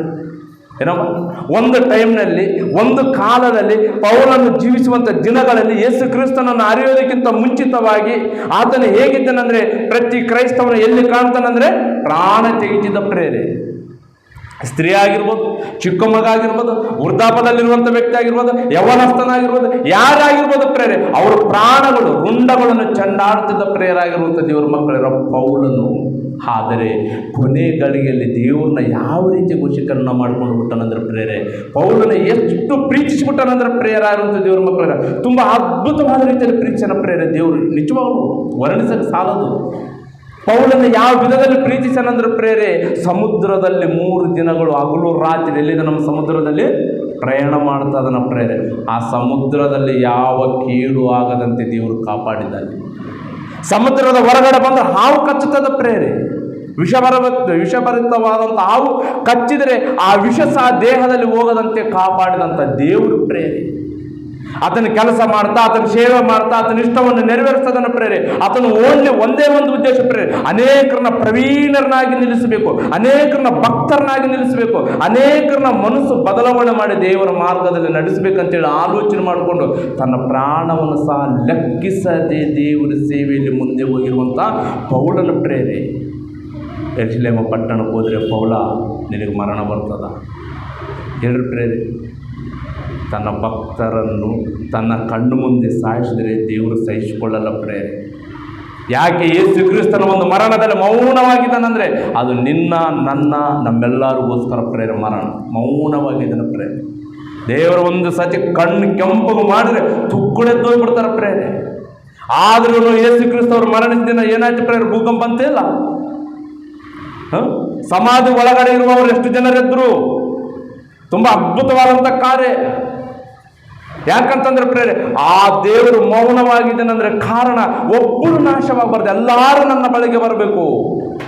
ಬಂದಿಕೇಶ ನನ್ನ ವಾಕ್ಯವನ್ನು ಕೇಳಿದ ನಂತರನೇ ಪೌಲು ಅನೇಕರನ್ನ ಪ್ರವೀಣರನ್ನಾಗಿ ಯಾವ ರೀತಿಯಾಗಾದರೂ ನಿಲ್ಲಿಸ್ತಿದ್ದಾನೋ, ನನ್ನ ಸತ್ಯ ವಾಕ್ಯವನ್ನು ತಿಳಿದಂಥ ನನ್ನ ಮಕ್ಕಳೇ ಸತ್ಯವಾದಂಥ ವಾಕ್ಯವನ್ನು ವಿಭಜಿಸುವವರು ಆಗಿರ್ತಾರಂತೇಳಿ ದೇವರು ಅನ್ಕೊಂಡು ಈ ಒಂದು ಸಮಯವನ್ನು ಕೊಟ್ಟಿದ್ದಾನಂದ್ರೆ ಪ್ರೇರೆ, ನಾವು ದೇವರ ಕೆಲಸ ಮಾಡಬೇಕಾ ಪ್ರಾರ್ಥನೆ ಮಾಡಬೇಕಾ ಹೇಳಿ? ಆಲೋಚನೆ ಮಾಡಿದ್ರೆ ಪ್ರೇರೆ, ನಾವು ಹೇಗಿದ್ರೆ ನಮ್ಮ ಪ್ರಾರ್ಥನೆ ದೇವರ ಬಳಿಯಲ್ಲಿ ಸೇರ್ತದೆ ಎಂಬುದಕ್ಕಾಗಿ ದೇವರ ಅದ್ಭುತವಾದಂಥ ವಿಷಯಗಳಿಂದ ಹೇಳಿನ ಪ್ರೇರಾದಂಥ ದೇವರ ಮಕ್ಕಳೇರ. ಆದರೆ ಇಂಥ ಕೆಲಸ ಮಾಡಬೇಕಾದಂಥ ಪ್ರಜೆಗಳನ್ನು, ಈ ಪ್ರಪಂಚದಲ್ಲಿರುವಂಥ ಕ್ರೈಸ್ತವರನ್ನು ಸೈತಾನನ್ನು ಏನು ಮಾಡಿಬಿಟ್ಟಾರಂದ್ರೆ ಪ್ರೇರೆ, ಸತ್ಯದಲ್ಲಿ ನೆಲೆಸುವಂತೆ ಮಾಡುತ್ತಾ ಇಲ್ಲ. ಸತ್ಯವು ಅವರ ಕಣ್ಣಿಗೆ ಕಾಣದಂತೆ ಅವರ ಕಣ್ಣುಗಳನ್ನು ಮಂಕು ಮಾಡಿಬಿಟ್ಟಿದ್ದಾನೆ ಪ್ರೇರೆ. ನೋಡ್ರಿ ಪ್ರೇರೆ, ಮೊದಲನೇ ಯೋಹಾನನ ಬರೆದ ಪತ್ರಿಕೆ 2ನೇ ಅಧ್ಯಾಯ 3-4ನೇ ವಚನವನ್ನು ನಾವು ಓದಿಕೊಳ್ಳೋಣ ಪ್ರೇರೆ. ಈ ಆಜ್ಞೆಗಳು ಪೌಲನು ಗೊತ್ತು, ಈ ಆಜ್ಞೆಗಳನ್ನು ನೆರವೇರಿಸಬೇಕು. ಯೇಸು ಪ್ರಭು ಗೊತ್ತು, ಈ ಆಜ್ಞೆಗಳನ್ನು ನೆರವೇರಿಸಬೇಕು. ಈ ಅಪೊಸ್ತಲರು ಗೊತ್ತು, ಈ ಆಜ್ಞೆಗಳನ್ನು ನೆರವೇರಿಸಬೇಕಂತ ಹೇಳಿ ಪ್ರೇರೆ. ನೋಡಿ ಪ್ರೇರೆ, ನಾವು ಸಹ ಎಷ್ಟು ಜಾಗರೂಕತೆಯಿಂದ ತೆಗೆದುಕೊಳ್ಬೇಕಂದ್ರೆ ಮೊದಲನೇ ಯೋಹಾನನ ಬರೆದ ಪತ್ರಿಕೆ 2ನೇ ಅಧ್ಯಾಯ 3-4ನೇ ವಚನವನ್ನು ಓದ್ಕೊಳ್ಳೋಣ. ನೋಡ್ರಿ ಪ್ರೇರೆ, ಚೆನ್ನಾಗಿ ಓದ್ರಿ. ನಾವು ಆತನ ಆಜ್ಞೆಗಳನ್ನು ಕೈಕೊಂಡು ನಡೆದದರಿಂದಲೇ ಆತನನ್ನು ಬಲ್ಲವರಾಗಿದ್ದೇವೆ ಎಂದು ತಿಳ್ಕೊಳ್ಳುತ್ತೇವೆ. ಆತನನ್ನು ಬಲ್ಲೆನೆಂದು ಹೇಳಿ ಆತನ ಆಜ್ಞೆಗಳನ್ನು ಕೈಕೊಳ್ಳದೆ ನಡೆಯುವವನು ಸುಳ್ಳುಗಾರನಾಗಿದ್ದಾನೆ, ಸತ್ಯವೆಂಬುವುದು ಅವನಲ್ಲಿಲ್ಲ. ಸತ್ಯವೇ ಇಲ್ಲ. ಆಜ್ಞೆಗಳ ಪ್ರಕಾರವಾಗಿ ನಾನು ಬದುಕುತ್ತೇನೆ ಅಂತ ಹೇಳ್ತಾನಂತ ಪ್ರೇರೆ. ಎಷ್ಟು ಸ್ಪಷ್ಟವಾಗಿ ವಾಕ್ಯ ಹೇಳ್ತದ ಪ್ರೇರೆ. ಭಕ್ತಿಹೀನರ ಪ್ರಾರ್ಥನೆ, ಪಾಪಿಗಳನ್ನು ಪ್ರೀತಿಸಿದಂಥ ದೇವರು ಪಾಪಿಗಳ ಪ್ರಾರ್ಥನೆ ಯಾಕೆ ಕೇಳ್ತಲ್ಲ ಅಂದ್ರೆ ಆಜ್ಞೆ ಅತಿಕ್ರಮವಾಗಿ ನಡೆಸ್ತಾ ಇದ್ದಾರೆ ಪ್ರೇರಾಗಿರುವಂಥ ದೇವರ ಮಕ್ಕಳರ. ಬೈಬಲ್ ಹಿಡ್ಕೊಳ್ತಾರ, ಬೈಬಲಲ್ಲಿರುವಂಥ ಸತ್ಯವನ್ನು ಸರಿಯಾದ ರೀತಿಯಲ್ಲಿ ವಿಭಜಿಸದೆ, ಸರಿಯಾದ ರೀತಿಯಲ್ಲಿ ದೇವರ ಕೆಲಸವನ್ನು ಮಾಡದೆ, ದೇವರ ಚಿತ್ತವನ್ನು ನೆರವೇರಿಸದೆ, ದೇವರ ಒಂದು ಮನಸ್ಸಿನಲ್ಲಿ ದೇವರ ಒಂದು ಆಲೋಚನೆ ಏನಿದೆ, ದೇವರ ಒಂದು ಆವೇದನೆ ಏನಿದೆ ನಾವು ತಿಳಿಪಡಿಸಬೇಕಲ್ಲ ಎಂಬ ವಿಷಯನ ಕುರಿತು ಮನುಷ್ಯನ ಆಲೋಚನೆ ಮಾಡದೆ ಯಾವ ರೀತಿಗಿದೆ, ಓನ್ಲಿ ತಮ್ಮ ಸ್ವಾರ್ಥಕ್ಕೋಸ್ಕರ ಪ್ರೇರೆ, ತಮ್ಮ ಸ್ವಾರ್ಥದಗೋಸ್ಕರ. ಕಣ್ಣು ಮುಚ್ಚಿದರೆ ಕಾರು ಬೇಕಂತನ ಪ್ರೇರೆ ಭಕ್ತ, ಕಣ್ಣು ಮುಚ್ಚಿದರೆ ಮನೆ ಬೇಕಂದುಕೊಳ್ತಾನೆ ರೀ ಕ್ರೈಸ್ತವನು, ಕಣ್ಣು ಮುಚ್ಚಿದರೆ ಏಸಲ್ಲಿ ಓಡಾಡ್ಬೇಕು ಅಂದ್ಕೊಳ್ತಾನೆ ರೀ ಕ್ರೈಸ್ತವನು, ಕಣ್ಣು ಮುಚ್ಚಿದರೆ ಹ್ಯಾಪಿ ಆದಂಥ ಜೀವನ ಈ ಲೋಕದಲ್ಲಿ ನಡೆಸಬೇಕು ಅಂದ್ಕೊಳ್ತಾನೆ ಪ್ರೇರೆ. ಆದ್ರೆ ಆಗಿಲ್ಲ ದೇವರಲ್ಲಿ. ಕಣ್ಣು ಮುಚ್ಚಿದರೆ ಯೇಸು ಕ್ರಿಸ್ತ ಕಾಣಬೇಕು ನಮ್ಮ ದೃಷ್ಟಿಯಲ್ಲಿ. ನಾವು ಕಣ್ಣು ಮುಚ್ಚಿದರೆ ಪೌಲನ ಶ್ರಮೆಗಳು ಕಾಣಬೇಕು. ನಾವು ಕಣ್ಣು ಮುಚ್ಚಿದರೆ ಪೇತ್ರ ಒಂದು ತ್ಯಾಗ ಕಾಣಬೇಕು, ಉಲ್ಟಾ ಶಿಲುಬೆಗೆ ಹಾಕಿಕೊಂಡು ಮರಣಿಸಿದ್ದು. ನಾವು ಕಣ್ಣು ಮುಚ್ಚಿದರೆ ಯೋಹಾನನವರ ಮರಣ ಹೇಗೆ ಇತ್ತು ಅಂತೇಳಿ ಕಾಣಬೇಕು. ನಾವು ಕಣ್ಣು ಮುಚ್ಚಿದರೆ ಯಾಕೋಬನ ಮರಣ ಹೇಗಾಯ್ತು ಅಂತೇಳಿ, ಭಕ್ತರ ಮರಣ, ಇವರೆಲ್ಲರ ಮರಣ ಯಾವ ರೀತಿಯಾಗಿ ಮರಣಿಸಿದ್ರೆ ಎಂಬುದನ್ನು ನಮಗೆ ಕಣ್ಣು ಮುಚ್ಚಿದರೆ ಕಣ್ಣಲ್ಲಿ ಕಾಣಬೇಕು. ಇದು ಪಕ್ಕಕ್ಕೆ ತಳ್ಳಿಬಿಟ್ಟನ ಪ್ರೇರೆ. ಕಣ್ಣು ಮುಚ್ಚಿದರೆ ಆ ಫಾಸ್ಟ್ ಡಬಲ್ ಆಫ್ಟರ್ ಕಟ್ಟಿಬಿಟ್ಟನ. ಇವಾಗ ನಾನೇನು ಮಾಡಬೇಕು, ಇಂಪ್ರೂವ್ಮೆಂಟ್ ಆಗಬೇಕು, ನಾನು ಡಬಲ್ ಆಫ್ಟರ್ ಕಟ್ಕೊಳ್ಬೇಕು, ನಾನೊಂದು ಪ್ಲಾಟ್ ಕೊಂಡ್ಕೊಳ್ಬೇಕು, ನಾನೊಂದು ಕಾರ್ ಕೊಂಡ್ಕೊಳ್ಬೇಕು, ನಾನೊಂದು ಬೈಕ್ ಕೊಂಡ್ಕೊಳ್ಬೇಕು. ಆಶೆ ಮೇಲೆ ಆಶೆ, ಆಶೆ ಮೇಲೆ ಆಶೆ, ಆಶೆಗಳಿಗೆ ಅಂತ್ಯವೇ ಇಲ್ಲದಂತೆ ಮನುಷ್ಯನ ಹೃದಯದಲ್ಲಿ ನೆಲೆಸುತ್ತಿರುವಾಗ ಸತ್ಯವೆಂಬುದು ಹೀಗೆ ನಡುಕಟ್ಟುತ್ತದೆ ಪ್ರೇರೆ. ಸತ್ಯವನ್ನೋದು ಹೃದಯದಲ್ಲಿ ನಿಲ್ಲುತ್ತಾ ಇಲ್ಲ. ಅದಕ್ಕೆ ಯೇಸು ಸ್ವಾಮಿ ಜೀವಿಸುವಂಥ ದಿನಗಳಲ್ಲಿ ಯೋಹಾನನ ಬರೆದ ಸುವಾರ್ತೆ 8ನೇ ಅಧ್ಯಾಯ 44ನೇ ವಚನದಲ್ಲಿ ಏನಂತ ಹೇಳ್ತದೆ ನೋಡ್ರಿ ಪ್ರೇರೆ. ಯೋಹಾನನ ಬರೆದ ಸುವಾರ್ತೆ 8ನೇ ಅಧ್ಯಾಯ 44ನೇ ವಚನದಲ್ಲಿ ನಾವು ಓದಿಕೊಂಡಾಗ ನಮಗೆ ಅರ್ಥ ಆಗ್ತದೆ ಪ್ರೇರಾಗಿರುವಂಥ ದೇವ್ರ ಮಕ್ಕಳಿರ. ಯೋಹಾನನ ಬರೆದ ಸುವಾರ್ತೆ ನೋಡಿ ಪ್ರೇರಾಗಿರುವಂಥ ದೇವ್ರ ಮಕ್ಕಳರ ಎಂಥ ಮಾತು ಹೇಳ್ತದನು. ಸೈತಾನನು ನಿಮ್ಮ ತಂದೆ, ನೀವು ಆ ತಂದೆಯಿಂದ ಹುಟ್ಟಿದವರಾಗಿದ್ದು ನಿನ್ನ ತಂದೆ ದುರಿಚ್ಛೆಗಳನ್ನೇ ನಡೆಸಬೇಕೆಂದಿದ್ದೀರಿ. ಅವನು ಆದಿಯಿಂದಲೂ ಕೊಲೆಗಾರನಾಗಿದ್ದು ಸತ್ಯದಲ್ಲಿ ನಿಲ್ಲಲಿಲ್ಲ. ಅವನಲ್ಲಿ ಸತ್ಯವೇ ಇಲ್ಲವೇ ಇಲ್ಲ. ಅವನಲ್ಲಿ ಸತ್ಯವೇ ಇಲ್ಲ, ಇಲ್ಲವೇ ಇಲ್ಲ. ಅಂದರೆ ಅವನು ಯಾರು? ಅವನು ಸುಳ್ಳುಗಾರನು. ಸುಳ್ಳಾಡುವಾಗ ಸ್ವಭಾವಾನುಸಾರವಾಗಿ ಆಡುತ್ತಾನೆ. ಅವನು ಸುಳ್ಳುಗಾರನು, ಸುಳ್ಳಿಗೆ ಮೂಲ ಪುರುಷನಂತ ಪ್ರೇರೆ. ಯಾರು ಇವನು? ಸೈತಾನನು. ಅದಕ್ಕೆ ಹೆಚ್ಚು ಪಾಸ್ಟ್ಗಳು ಸತ್ಯ ಹೇಳೋದಲ್ಲ, ನಿಂತು ಪ್ರಭು ಬಂದ್ಬಿಟ್ಟು ಅಂತ ಹೇಳ್ತಾರೆ ಪ್ರೇರೆ. ಟಚ್ ಅಂತ ಬಿಡ್ತಾರೆ ಪ್ರೇರೆ, ನಿಜವಾಗ್ಲೂ ಪ್ರೇರೆ. ಮೊನ್ನೆ ವಾಟ್ಸಪ್ದಲ್ಲಿ ನೋಡ್ತಾ ಇದ್ದೀನಿ, ಪಾಸ್ಟ್ ಏನು ಮಾಡ್ತದಾನೆ ಅಂದರೆ ಮುಂದಿನಿಂದ ಹೊಳಿತೇ ಇಲ್ಲ, ಹಿಂದಿನಿಂದ ಜಾರಿಸಿ ಬಂದರೆ ಹೆಣ್ಮಕ್ಳು ಅಲ್ಲೂ ಬಿದ್ದಾಳೆ ಪ್ರೇರೆ. ವಾಟ್ಸಪ್ದಲ್ಲಿ ನೋಡ್ತಾರೆ ಟಚ್ ಅಂತ ಹೇಳ್ತಾನೆ ಪ್ರೇರೆ. ಇದೇನು ಪ್ರಾರ್ಥನಾ? ಯಾವ ಥರ ಹೋಗಚ್ಚಿದ್ರೆ ಕ್ರೈಸ್ತವರು ಇದು ಸುಳ್ಳಲ್ಲ. ಇವರು ಮೂಲ ಪುರುಷನ ಯಾರು? ಸೈತಾನನೇ. ದೇವರು ಏನು ಮಾಡಂತೇಳನೋ ಮಾಡೋದಕ್ಕೆ ಬಂದಿರುವಂಥ ಯೇಸು ಪ್ರಭುವನ್ನು ಮಾಡೋದಕ್ಕೆ ನಿಂತಾನ. ಯಾವಾಗಾದ್ರೂ ದೀಕ್ಷಾ ಸ್ನಾನವನ್ನು ತೆಗೆದುಕೊಂಡು ಮಾಡೋದಕ್ಕೆ ಪ್ರಾರಂಭ ಮಾಡಿದ್ನೋ ಈಗ ಅವನು ಬಂದ್ಬಿಟ್ಟ, ಸುಳ್ಳುಗಾರನು. ಬಂದು ಎಂಟ್ರಾದ ಯೇಸು ಕ್ರಿಸ್ತನ ಬಳಿಯಲ್ಲಿ ಬಂದು ಏನು ಹೇಳ್ತದನ ಪ್ರೇರೆ? ಮೆಲ್ಲಗೆ ಬಂದು ವಾಕ್ಯ ತೋರಿಸಿ ಬೋಧನೆ ಮಾಡ್ತಾನ ಪ್ರೇರೆ. ಏನಂತ ಹೇಳ್ತದನ? ನೀನು ದೇವರ ಮಗನಾಗಿದ್ದರೆ ಇಲ್ಲಿಂದ ಧುಮುಕು, ಇಲ್ಲಿಂದ ಧುಮುಕು. ನೋಡಿದ್ರೆ ನಮಗಂಗೆ ಹೇಳಲ್ಲ. ಅವನು ಬಂದು ಒಂದು ನೋಟು ತೋರಿಸ್ಬಿಟ್ರೆ ಆಯ್ತು, ಪ್ರಾರ್ಥನಾ ಬರೋಂತ ಹೇಳ್ತಾರೆ. ಅಧಿಕಾರ ತೋರಿಸ್ಬಿಟ್ರೆ ಆಯ್ತು, ಯಾವುದೋ ಒಂದು ಉದ್ದೇಶ ತೋರಿಸ್ಬಿಟ್ರೆ ಆಯ್ತು, ನಮಗೆ ಪ್ರಾರ್ಥನೆ ಹೋಗೋಣ ಅಂತ ಹೇಳ್ತಾರೆ ಪ್ರೇರೆ. ಅದೇ ನೋಡ್ರಿ, ಬೆಂಗಳೂರಿನಿಂದ ಕ್ರೈಸ್ಟ್ ಚರ್ಚ್ ಗಾಸ್ಪಲ್ ಮಿನಿಸ್ಟರ್ ಅವ್ರು ಬಂದಾರ. ಪ್ರತಿಯೊಂದು ಕುಟುಂಬಕ್ಕೆ 50,000 ಕೊಡ್ತಾರಂತ. ಎಲ್ಲರ ಆಧಾರ್ ಕಾರ್ಡ್ಗಳು ತಗೊಂಬರ್ಬೇಕಂತ ಇಷ್ಟೇ ಪ್ರಕಟಣೆ ಆಯ್ತು ಅಂತ ತಿಳ್ಕೊಳ್ರಿ. ರಾಜಗ ಕುಶಲ್ ಬ್ರದರ್ಗೆ ಆಧಾರ್ ಕಾರ್ಡ್ಗಳು ಇಸ್ಕೊಳ್ಳೋದಕ್ಕೆ ಸಮಯ ಸಿಗಲ್ಲ ತಿನ್ಪ್ರೇರಿ. ಹೇಳ್ರಿ, ಸುಳ್ಳು ನಂಬುತ್ತದ್ರಿ ಕ್ರೈಸ್ತವರು, ಸತ್ಯ ನಂಬಲ್ಲ, ಸತ್ಯವನ್ನು ನಂಬಲ್ಲ. ಅದಕ್ಕೆ ಹೇಳ್ತದೆ ಯೇಸು ಸ್ವಾಮಿ, ಅವನ ಹತ್ರ ಸತ್ಯನೇ ಇಲ್ಲ, ಸತ್ಯಲ್ಲಿ ನಿಲ್ಲಲ್ಲ, ಸತ್ಯವು ಅವನ ಹತ್ರ ಇಲ್ಲವೇ ಇಲ್ಲ. ಅವನು ಸುಳ್ಳುಗಾರನು, ಕೊಲೆಗಾರನು, ಕನಿಕಿದೆ ಇಲ್ಲದವನು. ನಿಜ ಪ್ರೇರೆ. ಸೈತಾನನು ಮನುಷ್ಯರನ್ನ ಯಾವ ರೀತಿ ಉಪಯೋಗ ಮಾಡಿಕೊಳ್ಳುತ್ತದನಂದರೆ ಭಾಳ ಭಯಂಕರವಾದ ರೀತಿಯಲ್ಲಿ ಉಪಯೋಗ ಮಾಡಿಕೊಳ್ಳುತ್ತದನ ಪ್ರೇರೆ, ಭಾಳ ಭಯಂಕರವಾದ ರೀತಿಯಲ್ಲಿ. ಇತ್ತೀಚೆಗೆ ಜಾಸ್ತಿ ಮರ್ಡರ್ಗಳು ಯೂಟ್ಯೂಬ್ ಆನ್ ಮಾಡಿದ್ರೆ ಏನು ಬರ್ತಾವೆ ಪ್ರೇರೆ? ಮರ್ಡರ್. ಟ್ರೈನಿಗೋಸ್ಕರ ಪ್ರೇಕಾನು ಏನು ಮಾಡಿದ? ಕೊಲೆ ಮಾಡ್ದನಂತ. ಇತ್ತೀಚೆಗೆ ಅಷ್ಟೆಲ್ಲ ಪ್ರೇರೆ. ಈಗ ಅತ್ತೆ ಹಳೆಯ ಕೂಡ ಮರ್ಡರ್, ಏನು ಮಾವ ಸೊಸೆ ಕೂಡ ಮರ್ಡರ್, ಕೊಲೆಗಳು.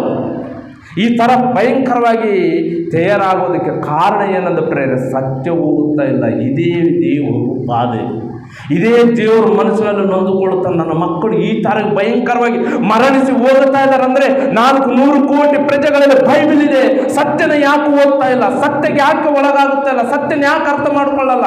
ನನ್ನ ಮನಸ್ಸೇನು, ನನ್ನ ಆಲೋಚನೆಯನ್ನು, ನನ್ನ ಶಕ್ತಿಯನ್ನು ನಾನು ನನ್ನ ಮಗನನ್ನು ಲೋಕಕ್ಕೆ ಕಳಿಸಿಕೊಟ್ಟಿದ್ದೀನಲ್ಲ, ಆ ಮಗನ ಒಂದು ಕಲವರ ಶಿಲುವೆ ಮೇಲೆ ಏರಿಸಿದ್ದೀನಲ್ಲ, ಆ ಮಗನ ಕಲವರ ಶಿಲುವೆ ಮೇಲೆ ಚಿಂದಿಸಲ್ಪಟ್ಟ ರಕ್ತ ಇದೆಯಲ್ಲ, ಆ ರಕ್ತದಲ್ಲಿ ತೊಳೆಯಲ್ಪಟ್ಟಿರುವಂಥವ್ರು, ದೀಕ್ಷಾ ಸ್ನಾನವನ್ನು ತೆಗೆದುಕೊಂಡಿರತಕ್ಕಂಥವ್ರು, ಅವರೆಲ್ಲರೂ ಪವಿತ್ರರಾಗಿ ಮಾರ್ಪಟ್ಟು ಇನ್ನೊಬ್ಬರನ್ನ ಯಾಕೆ ಮಾರ್ಪಡಿಸ್ತಾ ಇಲ್ಲ? ಇವರೆಲ್ಲರೂ ಮರಣಿಸಿದವರು ಎಲ್ಲಿ ಹೋಗ್ತದ್ರು ಗೊತ್ತಾ? ಪಾತಾಳಕ್ಕೆ ಹೋಗ್ತದ್ರು. ಪಾತಾಳಕ್ಕೆ, ನರಕದಲ್ಲಿ ಭಯಂಕರವಾದಂಥ ಶಿಕ್ಷೆ ಇದೆ. ಆ ಶಿಕ್ಷೆ ಎಂಥ ಒಂದು ಶಿಕ್ಷೆ ಅಂದ್ರೆ ಪ್ರೇರೆ, ಭಯಂಕರವಾದಂಥ ಶಿಕ್ಷೆ. ಆತ್ಮ ಸಾಯೋದಿಲ್ಲ, ಬೆಂಕಿ ಆರೋದಲ್ಲ. ಅಲ್ಲಿಗೆ ನನ್ನ ಮಕ್ಕಳು ಹೋದರೆ ನಾನು ನೋಡೋದಕ್ಕಾಗುತ್ತಾ ಇಲ್ಲ. ದೇವರ ಉದ್ದೇಶ ಪ್ರೇರಿದು, ದೇವರ ಆಲೋಚನೆ ಪ್ರೇರಿದು. ಓನ್ಲಿ ಪ್ರಾರ್ಥನೆ ಪ್ರಾರ್ಥನೆ ಪ್ರಾರ್ಥನೆ ಅಂತಾರ. ಪ್ರಾರ್ಥನೆ ಮಾಡುವವರಿಗೆ ನನ್ನ ಬೈಬಲ್ ಗ್ರಂಥದಲ್ಲಿ ನನ್ನ ಮಕ್ಕಳು ಪ್ರವಾದಿಗಳು ಪ್ರವಕ್ತಗಳು ಪ್ರಾರ್ಥನೆ ಮಾಡಿದ್ದಾರಲ್ಲ, ಆ ಪ್ರಾರ್ಥನೆ ಇವರು ಹೃದಯದಲ್ಲಿ ನೆಲೆಸ್ತಾ ಇಲ್ಲ, ಇವ್ರ ಕಣ್ಣಿಗೆ ಕಾಣಿಸ್ತಾ ಇಲ್ಲ ಅಂತೇಳಿ ದೇವರು ಬಾಧ ಪಡ್ತಾನೆ ಪ್ರೇರೆ. ಯೆಹೋಷ ಪ್ರಾರ್ಥನೆ ಮಾಡಿದ ಪ್ರೇರೆ. ಆತನ ಪ್ರಾರ್ಥನೆ ಹೇಗಿತ್ತು ಪ್ರೇರೆ? ಅದನ್ನು ಯಾರಿಗೋಸ್ಕರ ಪ್ರಾರ್ಥನೆ ಮಾಡಿದ ಪ್ರೇರೆ? ಇಸ್ರಾಯೇಲರಿಗೋಸ್ಕರ, ಕಾಪಾಡುವುದಕ್ಕೋಸ್ಕರ, ದೇವರ ಕೆಲಸದ ನಿಮಿತ್ತವಾಗಿ ಆತನು ಪ್ರಾರ್ಥನೆ ಮಾಡಿದ್ರೆ ಯೆಹೋಷನ ಬರೆದ ಗ್ರಂಥ ತೆಗೆದು ಪ್ರೇರೆ 10ನೇ ಅಧ್ಯಾಯ 12ನೇ ಒಂದು ಸರಿ ಓದ್ಕೊಳ್ಳೋಣ ಪ್ರೇರೆ. ಇವರು ಪ್ರಾರ್ಥನೆ ಈ ಭಕ್ತರಿಗೆ ಕಾಣ್ತಾ ಇಲ್ಲ ಅಂತೇಳಿ ದೇವರು ಮನಸ್ಸಿನಲ್ಲಿ ನೊಂದುಕೊಳ್ಳುತ್ತಾ ಇದ್ದಾನೆ ಪ್ರೇರೆ. ಈ ವಿಷಯ ನಿಜವಾಗಲೂ ಪ್ರಪಂಚದಲ್ಲಿರುವಂಥ ಕ್ರೈಸ್ತವರು ಯಾರು ನೋಡ್ತಾ ಇಲ್ಲ, ಕಾಣುತ್ತಾ ಇಲ್ಲ. ಬೈಬಲ್ನ ಮುಚ್ಚಾಕ್ಬಿಟ್ಟಾರೆ ಪ್ರೇರೆ. ಓನ್ಲಿ ತಮಗೆ ಅವಶ್ಯಕತೆ ಇರುವಂಥ 4 ವಚನಗಳು, 4 ಮಾತುಗಳು ತೆಗೆದುಕೊಂಡು 4 ಕೊಲ್ಲುಗಳು ಅಂದರೆ 4 ದುಡ್ಡನ್ನ ಹಿಂದಾಕೊಳ್ಬೇಕು, ಕಾರ್ ತಗೊಳ್ಕೊಳ್ಬೇಕು, AC ರೂಮ್ಗಳು, AC ಮನೆಗಳು ಕಟ್ಕೊಂಡು ಸುಖವಾಗಿ ಬಾಳ್ಬೇಕಂತೇಳಿ ಬದುಕೋದಕ್ಕೆ ಹೊಂಟಿದ್ದಾರೆ ಪ್ರೇರಾಗಿರುವಂಥ ದೇವ್ರ ಮಕ್ಕಳೇನ. ಇವಾಗ ನನ್ನ ಕೆಲಸದ ನಿಮಿತ್ತವಾಗಿ ಪ್ರಾರ್ಥನೆ ಮಾಡಿದ್ರೆ ಆ ಪ್ರಾರ್ಥನೆಯಲ್ಲಿ ನಾನು ಹೇಗೆ ಸಪೋರ್ಟ್ ಆಗಿ ನಿಂತಿದ್ದೇನೆ ಎಂಬ ವಿಷಯ ಈ ಸೇವಕರಿಗೆ, ಈ ಭಕ್ತರಿಗೆ ಯಾಕೆ ಅರ್ಥ ಆಗ್ತಾ ಇಲ್ಲ ಅಂತೇಳಿ ದೇವ್ರು ಬಾಧ ಪಡ್ತಾನೆ ಪ್ರೇರೆ. ನೋಡ್ರಿ ಪ್ರೇರೆ, ಯೆಹೋಷನ ಪ್ರಾರ್ಥನೆ ಹೇಗಿದೆ ನೋಡ್ರಿ ಪ್ರೇರೆ. ಯೆಹೋಷನ ಪ್ರಾರ್ಥನೆ ಹೇಗಿದೆ ಒಂದು ಸಾರಿ ತೆಗಿರಿ ಪ್ರೇರೆ. 10ನೇ ಅಧ್ಯಾಯ 12ನೇ ವಚನ ಅಂದುಕೊಳ್ಳುತ್ತೆ ನೋಡ್ರಿ ಪ್ರೇರೆ. ಓದಿದ್ರಮ್ಮ? ನೋಡ್ರಿ ಪ್ರೇರ ಇರುವಂಥ ದೇವ್ರ ಮಕ್ಕಳು ಏನು ಹೇಳ್ತದನ? ಯೆಹೋವನು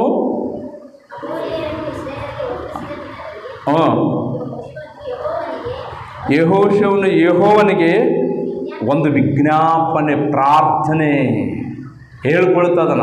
ದೇವಾ, ಏನು ಹೇಳ್ತದೆ, ಅಮೋರಿಯರನ್ನು ಇಸ್ರಾಯೇಲರಿಗೆ ಒಪ್ಪಿಸಿದ ದಿನದಲ್ಲಿ ಯೆಹೋವನಿಗೆ ಒಂದು ವಿಜ್ಞಾಪನೆ ಮಾಡಿದನು. ಸೂರ್ಯನೇ ನೀನು ಗಿಬೋರಿನಲ್ಲಿಯೂ, ಚಂದ್ರನೇ ನೀನು ಅಯೋನಿನಲ್ಲಿ ತಗ್ಗಿನಲ್ಲಿಯೂ ನಿಲ್ಲಿರಿ. ಏನ್ರೆ ಪ್ರಕೃತಿನ ನಿಲ್ಲಿಸನ ಪ್ರೇರೆ ಯಾರು? ಯೆಹೋಶುವ ಪ್ರಾರ್ಥನೆ ಹೇಗಿದೆ ಅಂದ್ರೆ ಪ್ರೇರೆ, ಪ್ರಕೃತಿಯನ್ನು ನಿಲ್ಲಿಸಿದನ ಪ್ರೇರೆ. ಯಾರ ನಿಮಿತ್ತವಾಗಿ? ಯಾರಿಗೋಸ್ಕರ ಪ್ರೇರೆ? ದೇವರ ಮಕ್ಕಳಾಗಿರುವಂಥ ಇಸ್ರಾಯೇಲರಿಗೋಸ್ಕರ. ದೇವರ ಮಕ್ಕಳು ದೇವರನ್ನ ಹೆಚ್ಚು ಯಾರನ್ನ ಪ್ರೀತಿಸಿದ್ದಾನಂದ್ರೆ ಇಸ್ರಾಯೇಲರನ್ನ ಪ್ರೀತಿಸ್ತಿದ್ದ. ಆ ಇಸ್ರಾಯೇಲರಿಗೋಸ್ಕರನೇ ಯುದ್ಧ ಮಾಡುವುದಕ್ಕೋಸ್ಕರನೇ ಸೂರ್ಯನ ಚಂದ್ರನ ನಿಲ್ಲಿಸನ ಪ್ರೇರಾಗಿರುವಂಥ ದೇವರ ಮಕ್ಕಳರ.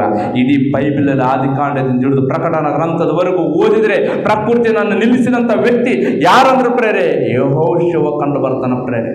ಒಂದು ವೇಳೆ ಇನ್ನೂ ಪ್ರಕೃತಿಯನ್ನು ತಡೆಗಟ್ಟಿದವರು ಯಾರಂದ್ರೆ ಮಹಾನ್ಯನಾಗಿರುವಂಥ ಯೇಸು ಕ್ರಿಸ್ತ ಅವರು ಸಮುದ್ರದಲ್ಲಿ ಬಿರುಗಾಡಿ ಬಂದ್ರೆ ಮಾತಿನಿಂದ ನಿಲ್ಲಿಸ್ತಾರ ಪ್ರೇರೆ ಪ್ರಕೃತಿನ. ಅಂದ್ರೆ ಭಕ್ತರಿಗೂ ಪ್ರಾರ್ಥನೆ ಈ ಪ್ರಾರ್ಥನೆ ನನ್ನ ಮಕ್ಕಳಿಗೋಸ್ಕರ ಯಾರಾದರೂ ಪ್ರಾರ್ಥನೆ ಮಾಡ್ತಾ ಇಲ್ಲ. ನಿಜ ಪ್ರೇರೆ. ಇಸ್ರಾಯೇಲ್ನ ಯುದ್ಧ ಮಾಡೋದಲ್ಲಿ ಇಲ್ಲೊಂದು ಪ್ರಶ್ನೆ ಉತ್ಪತ್ತಿ ಆಗ್ತದೆ ಪ್ರೇರೆ. ನೀವು ಉತ್ಪತ್ತಿ ಆಗ್ಬೋದು, ಮೋಸ್ಟ್ಲಿ ಬೇಸ್ ಚೆನ್ನಾಗಿ ಆಲೋಚನೆ ಮಾಡೋದು ದೊಡ್ಡ ಪ್ರಶ್ನೆ ಆಗ್ತದೆ. ಇಮಾನುವೇಲ್ ಸರ್ನ ಒಂದು ದಿವಸ ಇಟ್ಕೊಂತೀರಿ ಮತ್ತಿಲ್ಲಿ ನೀವು ಕರೆಕ್ಟ್ ಆಲೋಚನೆ ಮಾಡಿದ್ರೆ. ಆಲೋಚನೆ ಮಾಡಿಲ್ಲ ಅಂದರೆ ಕಷ್ಟ ಆಗ್ತದೆ. ಒಳ್ಳೆ ಪ್ರಶ್ನೆ ಉತ್ಪತ್ತಿ ಆಗ್ತದೆ. ಸೂರ್ಯ ಚಂದ್ರನು ಒಂದು ದಿನ ನಿಂತಾರಂತೆ, ಇಷ್ಟರಲ್ಲಿ ಇರ್ತದೆ ನೋಡ್ರಿ ಪ್ರಾರ್ಥನೆ. ಅದು ಪ್ರಶ್ನೆ. ಪ್ರೇರಾದಂಥ ದೇವ್ರ ಮಕ್ಕಳರ ನಿಜ ಪ್ರೇರೆ. ಭಕ್ತರು ಪ್ರಾರ್ಥನೆ ಮಾಡಿದ್ದು ನನ್ನ ಮಕ್ಕಳು ಯಾಕೆ ಓದ್ತಾ ಇಲ್ಲ? ಇದೇ ಸತ್ಯವೇದ ಗ್ರಂಥ ಹಿಡಿದಾರಲ್ಲ.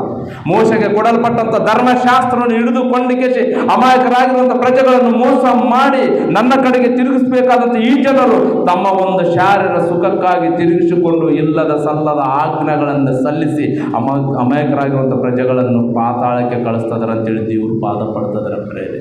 ನಿಜ ಪ್ರೇರೆ. ಇನ್ನೊಬ್ಬ ಪ್ರವಕ್ತ ಇದನ್ನು ವಿಮೋಚನ ಕಾಂಡ 32ನೇ ಅಧ್ಯಾಯ ಮುಗಿಸ್ತೀನಿ ಪ್ರೇರೆ. ವಿಮೋಚನ ಕಾಂಡ 32ನೇ ಅಧ್ಯಾಯ ತೆಗಿರಿ ಪ್ರೇರಾಗಿರುವಂಥ ದೇವರ ಮಕ್ಕಳರ. ಅಲ್ಲಿ ಸಹ ಯಾರ ಜೊತೆ ಮಾತಾಡ್ತದ ನೋಡ್ರಿ ಪ್ರೇರೆ. ಪ್ರಾರ್ಥನೆ, ಭಕ್ತರ ಪ್ರಾರ್ಥನೆ ಹೇಗೆ ಕೇಳ್ತದನ, ತನ್ನ ಕೆಲಸದಲ್ಲಿರುವಂಥ ಮಕ್ಕಳು ಪ್ರಾರ್ಥನೆ ಹೇಗೆ ಕೇಳ್ತಾನಂದ್ರೆ ಪ್ರೇರೆ ನಿಜವಾಗ್ಲೂ ಪ್ರೇರಾಗಿರುವಂಥ ದೇವ್ರ ಮಕ್ಕಳು ದೇವರು ಅದ್ಭುತ ಕಾರ್ಯವನ್ನು ಮಾಡ್ತದನ ಪ್ರೇರೆ.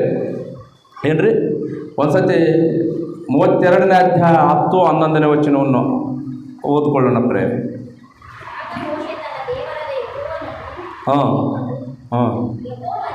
ಯೆಹೋವನೇ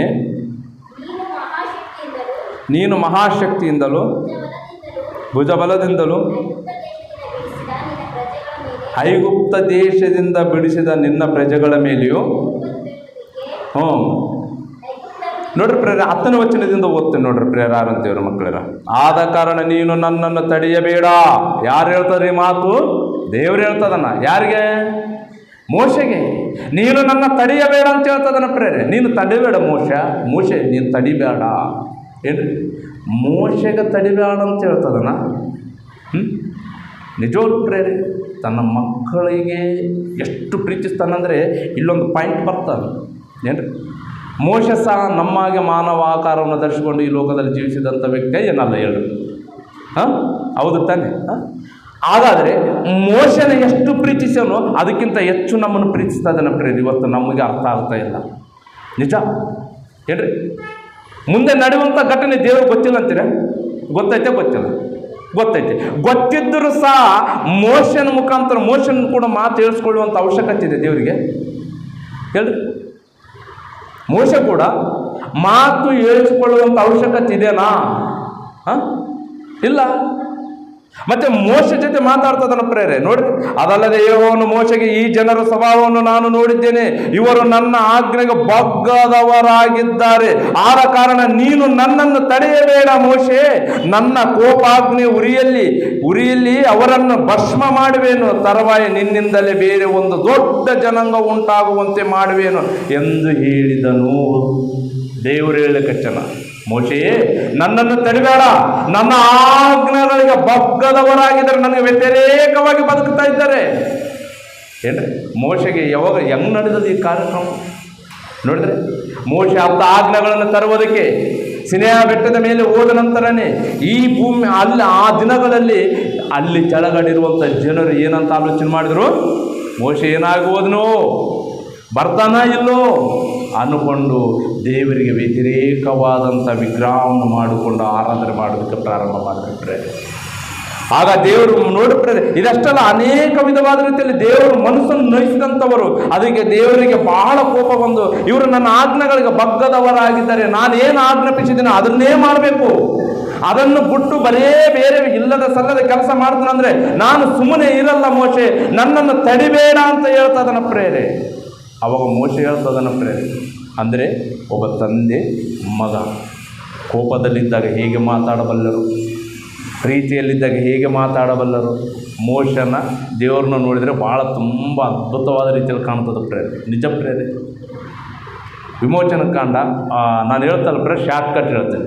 ಯಾಕಂದರೆ ಇವಾಗ ನಮ್ಮ ತಂದೆ ಅಲ್ಲ ದೇವರು, ನಮ್ಮನ್ನು ಪ್ರೀತಿಸ್ತಾನೆ ಇಲ್ಲ ದೇವರು, ನಮ್ಮನ್ನು ಪ್ರೀತಿಸ್ತಾನೆ. ನಾವು ದೇವರ ಕೆಲಸ ಮೇಲಿದ್ದಾಗ ದೇವರು ತುಂಬ ಪ್ರೀತಿಸ್ತಾನೆ ಪ್ರೇರೆ. ನೀವು ಅಂದ್ಕೊಂಡ್ರೆ ಇಲ್ಲೋ, ಬಹಳ ಪ್ರೀತಿಸ್ತಾನೆ ಪ್ರೇರೆ. ಎಷ್ಟು ಪ್ರೀತಿಸ್ತಾನಂದ್ರೆ ಪ್ರೇರೆ ಹೇಳಲಾರ್ದಷ್ಟು ಪ್ರೀತಿ. ನಮ್ಮ ಕಣ್ಣಿಗೆ ಕಾಣಲ್ಲ. ಒಂದು ವೇಳೆ ಮರಣಿಸಿ ಹೋದರೆ ನಿಜವಾಗ್ಲೂ ಪ್ರೇರೆ, ನಮ್ಮ ರಾಜು ಮಗ ಇಲ್ಲಿ ಆಡ್ದ ಕನಸಲಿಂದ ಎಚ್ಚರಿಕೆ ಅಂತೇಳಿ ಆಡ್ತದ. ದೇವ್ರ ಬಳಿಯಲ್ಲಿ ಹೋದರೆ ಭುಜದ ಮೇಲೆ ಹಾಕ್ಕೊಳ್ತಾನಮ್ಮ, ಏನು ಆಡಿದ ಅಂತೇಳಿ. ಆ ಪ್ರೀತಿ ವರ್ಣಿಸೋಕ್ಕಾಗಲ್ಲ ಪ್ರೇರೆ, ಸಮಯ ಕೊಡಿಲ್ಲ ಪ್ರೇರೆ. ಎಷ್ಟು ಪ್ರೀತಿಸ್ತಾನ, ಭಾಳ ಪ್ರೀತಿಸ್ತಾನ ಪ್ರೇರೆ. ಮೋಶೆಗೆ ಫಸ್ಟ್ ಕರೆದಾಗ ಮೋಶೆ ನಡುಗುತ್ತಾ ಹೋಗ್ಯಾನ ದೇವ್ರ ಬಳಿ, ರೈಟಾ? ನಡುಗುತ್ತಾ ಹೋಗ್ಯಾನ. ಯಾಕೆ ಭಯಪಡ್ತ ಮೋಶೆ ನೀನು? ನನ್ನ ಬಳೆ ಬರಕ್ಕ ನೀನು ಯಾಕೆ ಭಯಪಡ್ತಿ? ಕೆರೆಗಳನ್ನು ಬಿಡು. ಏನ್ರಿ ಆ ಮಾತುಗಳು ಓದ್ತಿದ್ರೆ ದೇವರ ಪ್ರೀತಿ ಎಷ್ಟು ಅದ್ಭುತ, ಮೈಯೆಲ್ಲ ಜುಮ್ ಅನಿಸ್ತದೆ ಪ್ರೇರೆ. ಒಂದು ಸತಿ ಧ್ಯಾಸ ಮಾಡ್ಕೊಂಡ್ಬಿಟ್ರೆ ನಮ್ಮ ತಂದೆನ ಬಿಟ್ಟಿರಬಾರ್ದು ಅನ್ನಿಸ್ತದೆ ಪ್ರೇರೆ, ಅಷ್ಟು ಪ್ರೀತಿ. ಅದಕ್ಕೆ ಯೇಸು ಪ್ರಭು ತನ್ನ ತಂದೆನ ಎಲ್ಲೂ ಬಿಟ್ಟಿಲ್ಲ ಪ್ರೇರೆ. ಹಗಲೆಲ್ಲ ಆತನ ಕೆಲಸ ಮೇಲೆ, ರಾತ್ರಿ ಹೋಗೋಣ ಪ್ರಾರ್ಥನೆ ಮಾಡ್ಬೋದು. ಎಷ್ಟೊತ್ತು ಮಾಡೋಣ ಪ್ರಾರ್ಥನೆ ಗೊತ್ತಿಲ್ಲ, ಸಮಯ ಇಲ್ಲ. ಪ್ರಾರ್ಥನೆ ಮಾಡಿದ್ದೆ. ಶಿಷ್ಯರಿಗೆ ಕೇಳಿದ್ರೆ ಯಾರಾದರೂ ಬಂದು ಯೇಸು ಪ್ರಭು ಎಲ್ಲಪ್ಪ ಅಂದರೆ ಅತ್ತೆಲ್ಲಪ್ಪ ಹಗಲೆಲ್ಲ ನಮ್ಮ ಜೊತೆ ಕೆಲಸ ಇರ್ತಾನೆ, ಸಾಯಂಕಾಲ ಆದ ತಕ್ಷಣ ಗುಡ್ಡ ಏರ್ಬಿಡ್ತಾನೆ ಅಂತ ಹೇಳ್ತಾನೆ. ಆದರೆ ಈ ಶಿಷ್ಯರು ಏನು ಮಾಡ್ತಾರೆ? ಊಟಕ್ಕೆ, ತಿಂಡಿಗೆ, ಟೀಗೆ, ಅದಕ್ಕೆ ಇದಕ್ಕೆ ಓಡಾಡ್ಬಿಡ್ತಾರೆ ಪ್ರೇರ. ದೇವ್ರ ಮಕ್ಕಳೆಲ್ಲ ಆಲೋಚನೆ ಮಾಡಿರ್ತಾರೆ. ತುಂಬ ಅದ್ಭುತವಾದಂಥ ಚರಿತ್ರೆ ಪ್ರೇರೆ. ಈ ಮೋಶೆಗೂ ದೇವರಿಗೂ ಇರುವಂಥ ಅನುಬಂಧ ಏನೆಂಬ ವಿಷಯನೂ ಕುರಿತು ಮೊನ್ನೆ 3 ದಿನಗಳ ಕಾಲದಲ್ಲಿ ಸುನೀಲ್ ಬ್ರದರ್ ಅವರು ತುಂಬ ಅದ್ಭುತವಾದಂಥ ಪಾಠ ಹೇಳಾರ ಪ್ರೇರೆ. ಯೂಟ್ಯೂಬಲ್ಲಿ ಇರ್ತದೆ, ನೀವು ಬೇಕಾದ್ರೆ ನೋಡ್ಕೊಳ್ರಿ. 40 ವರ್ಷ ಅಂತೇಳಿ ಡಿಬೇಟ್ ಮಾಡಿ ಏನ್ರಿ ಎಲ್ಲ ಗೊತ್ತಿದ್ರು ಸಹ ಮತ್ತು ಈ ಮೋಶ ಕೂಡ ಯಾಕೆ ದೇವರು ಹೇಳಿಸ್ಕೊಳ್ತಾನಂದರೆ ಪ್ರೀತಿ. ಎಷ್ಟು ಪ್ರೀತಿ ಅಂದರೆ ಹೇಳೋದಷ್ಟು ಪ್ರೀತಿ. ನೋಡ್ರಿ ಪ್ರೇರೆ, ಹೋದ್ರಿ ನಿನ್ನಿಂದಲೇ ಬೇರೆ ಒಂದು ದೊಡ್ಡ ಜನಾಂಗವು ಉಂಟಾಗುವಂತೆ ಮಾಡುವೆನು ಎಂದು ಹೇಳಿದನು. ಆಗ ಮೋಶೆ ತನ್ನ ದೇವರಾದ ಯೆಹೋವನನ್ನು ಬೇಡಿಕೊಂಡನಂದರೆ ಪ್ರತಿಮಾಲಕಚ್ಚನ, ಪ್ರಾರ್ಥನೆ ಮಾಡಕಚ್ಚನ. ದೇವ ನನ್ನ ಮಾತು ಕೇಳು, ಡ್ಯಾಡಿ ಪ್ಲೀಸ್ ಅಪ್ಪ ನನ್ನ ಮಾತು ಕೇಳಪ್ಪ, ಅಪ್ಪ ನನ್ನ ಮಾತು ಕೇಳು, ನನ್ನ ಎಂಥವನ್ನ ಹೇಗೆ ಮಾಡಿದ್ದು ನೋಡು, ನನ್ನನ್ನು ಯಾಕೆ ನಾಯಕನಾಗಿ ನಿಲ್ಲಿಸಿದ್ದು ನೀನು.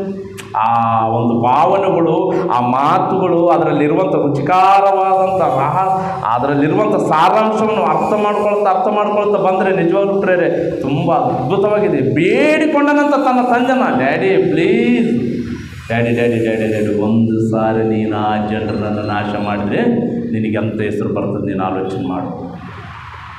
ಎಂಥ ಹೆಸರು ಬರ್ತದೆ ನಿನಗೆ, ಕೆಟ್ಟ ಹೆಸರು. ಅಂದರೆ ದೇವ್ರಿಗೆ ಗೊತ್ತಿಲ್ಲ ಕೆಟ್ಟ ಹೆಸರು ಬರ್ತದಮ್ಮಂತೇಳಿ. ಮೋಶೆ ಕೂಡ ಹೇಳಿಸ್ಕೊಡ್ಬೇಕಾ? ತನ್ನ ಮಗಂದ್ರೆ ಭಾಳ ಹುಚ್ಚು ದೇವರಿಗೆ ಮೋಶೆ ಅಂದರೆ. ಏನು ಆಗಾಗ ಎಕ್ಸಾಂಪಲ್ ನಮಗೆಲ್ಲರೂ ಮಕ್ಕಳಿದ್ದಾರೆ. ಏನು ಮಕ್ಕಳು 10th ಕ್ಲಾಸ್ ಆಗಿರ್ಬೋದು, 9th ಕ್ಲಾಸ್ ಆಗಿರ್ಬೋದು, 2nd PUC ಆಗಿರ್ಬೋದು. ಒಂದು ವೇಳೆ ಆ ಎಕ್ಸಾಮ್ ಬಂದ್ರಂತ ತಿಳ್ಕೊಳ್ರು ಬಾಜು ಮನೆದವರು ಎಷ್ಟಾಗ್ಯಾರೀ ನಿನ್ನ ಮಗನ ಪರ್ಸೆಂಟೇಜ್ ಅಂತ ಕೇಳಿದಾಗ ನಾವೇನಂತ ಹೇಳ್ತೀವಿ ಪ್ರೇರೆ? ಒಂದು 55 ಮಾಡಂದ್ರೆ, ಒಂದು 70-75 ಮಾಡಂದ್ರೆ ಅಂತ ಹೇಳ್ತಿರ್ತಾರೆ. ಯಾಕೆ ಹೇಳ್ತಾರೆ? ಹೆಚ್ಚಿಸಿಕೊಳ್ತಾರೆ ಪ್ರೇರೆ ಮಕ್ಕಳನ್ನ. ಹೆಚ್ಚಿಸ್ಕೊಳ್ಳೋರು 5 ತಾನೆ. ಮಾಡಂದ್ರೆ ನಮ್ಮ ಮಗ 80 ಮಾಡಣಂದ್ರೆ ನಮ್ಮ ಮಗ 82 ಮಾಡಣ್ರಿ ಅಂತ ಹೇಳ್ಕೊಳ್ತಾರೆ ಪ್ರೇರೆ. ಯಾಕೆ? ಹೆಚ್ಚಿಸಿಕೊಳ್ಳುತ್ತಾರೆ ಪ್ರೇರೆ. ಆದರೆ ದೇವರು ಮೋಶನ ಹೆಚ್ಚಿಸಿಕೊಳ್ಳಕತ್ತನ ತನ್ನ ಮಗನ. ಎಲ್ಲ ಗೊತ್ತು ದೇವರಿಗೆ, ಗೊತ್ತಿದ್ದರೂ ಸಹ ಮಗನ ಬೇಡಿಕೊಳ್ತದನ. ನೋಡಿ ಎಷ್ಟು ವಿಧವಾದ ರೀತಿಯಲ್ಲಿ ಬೇಡಿಕೊಂಡನಂದ್ರೆ ಪ್ರೇರೆ, ದೇವರು ಮೆಚ್ಚಿಕೊಳ್ಳುವ ರೀತಿಯಲ್ಲಿ ಬೇಡಿಕೊಂಡನ ಪ್ರೇರೆ ಮೋಶನ.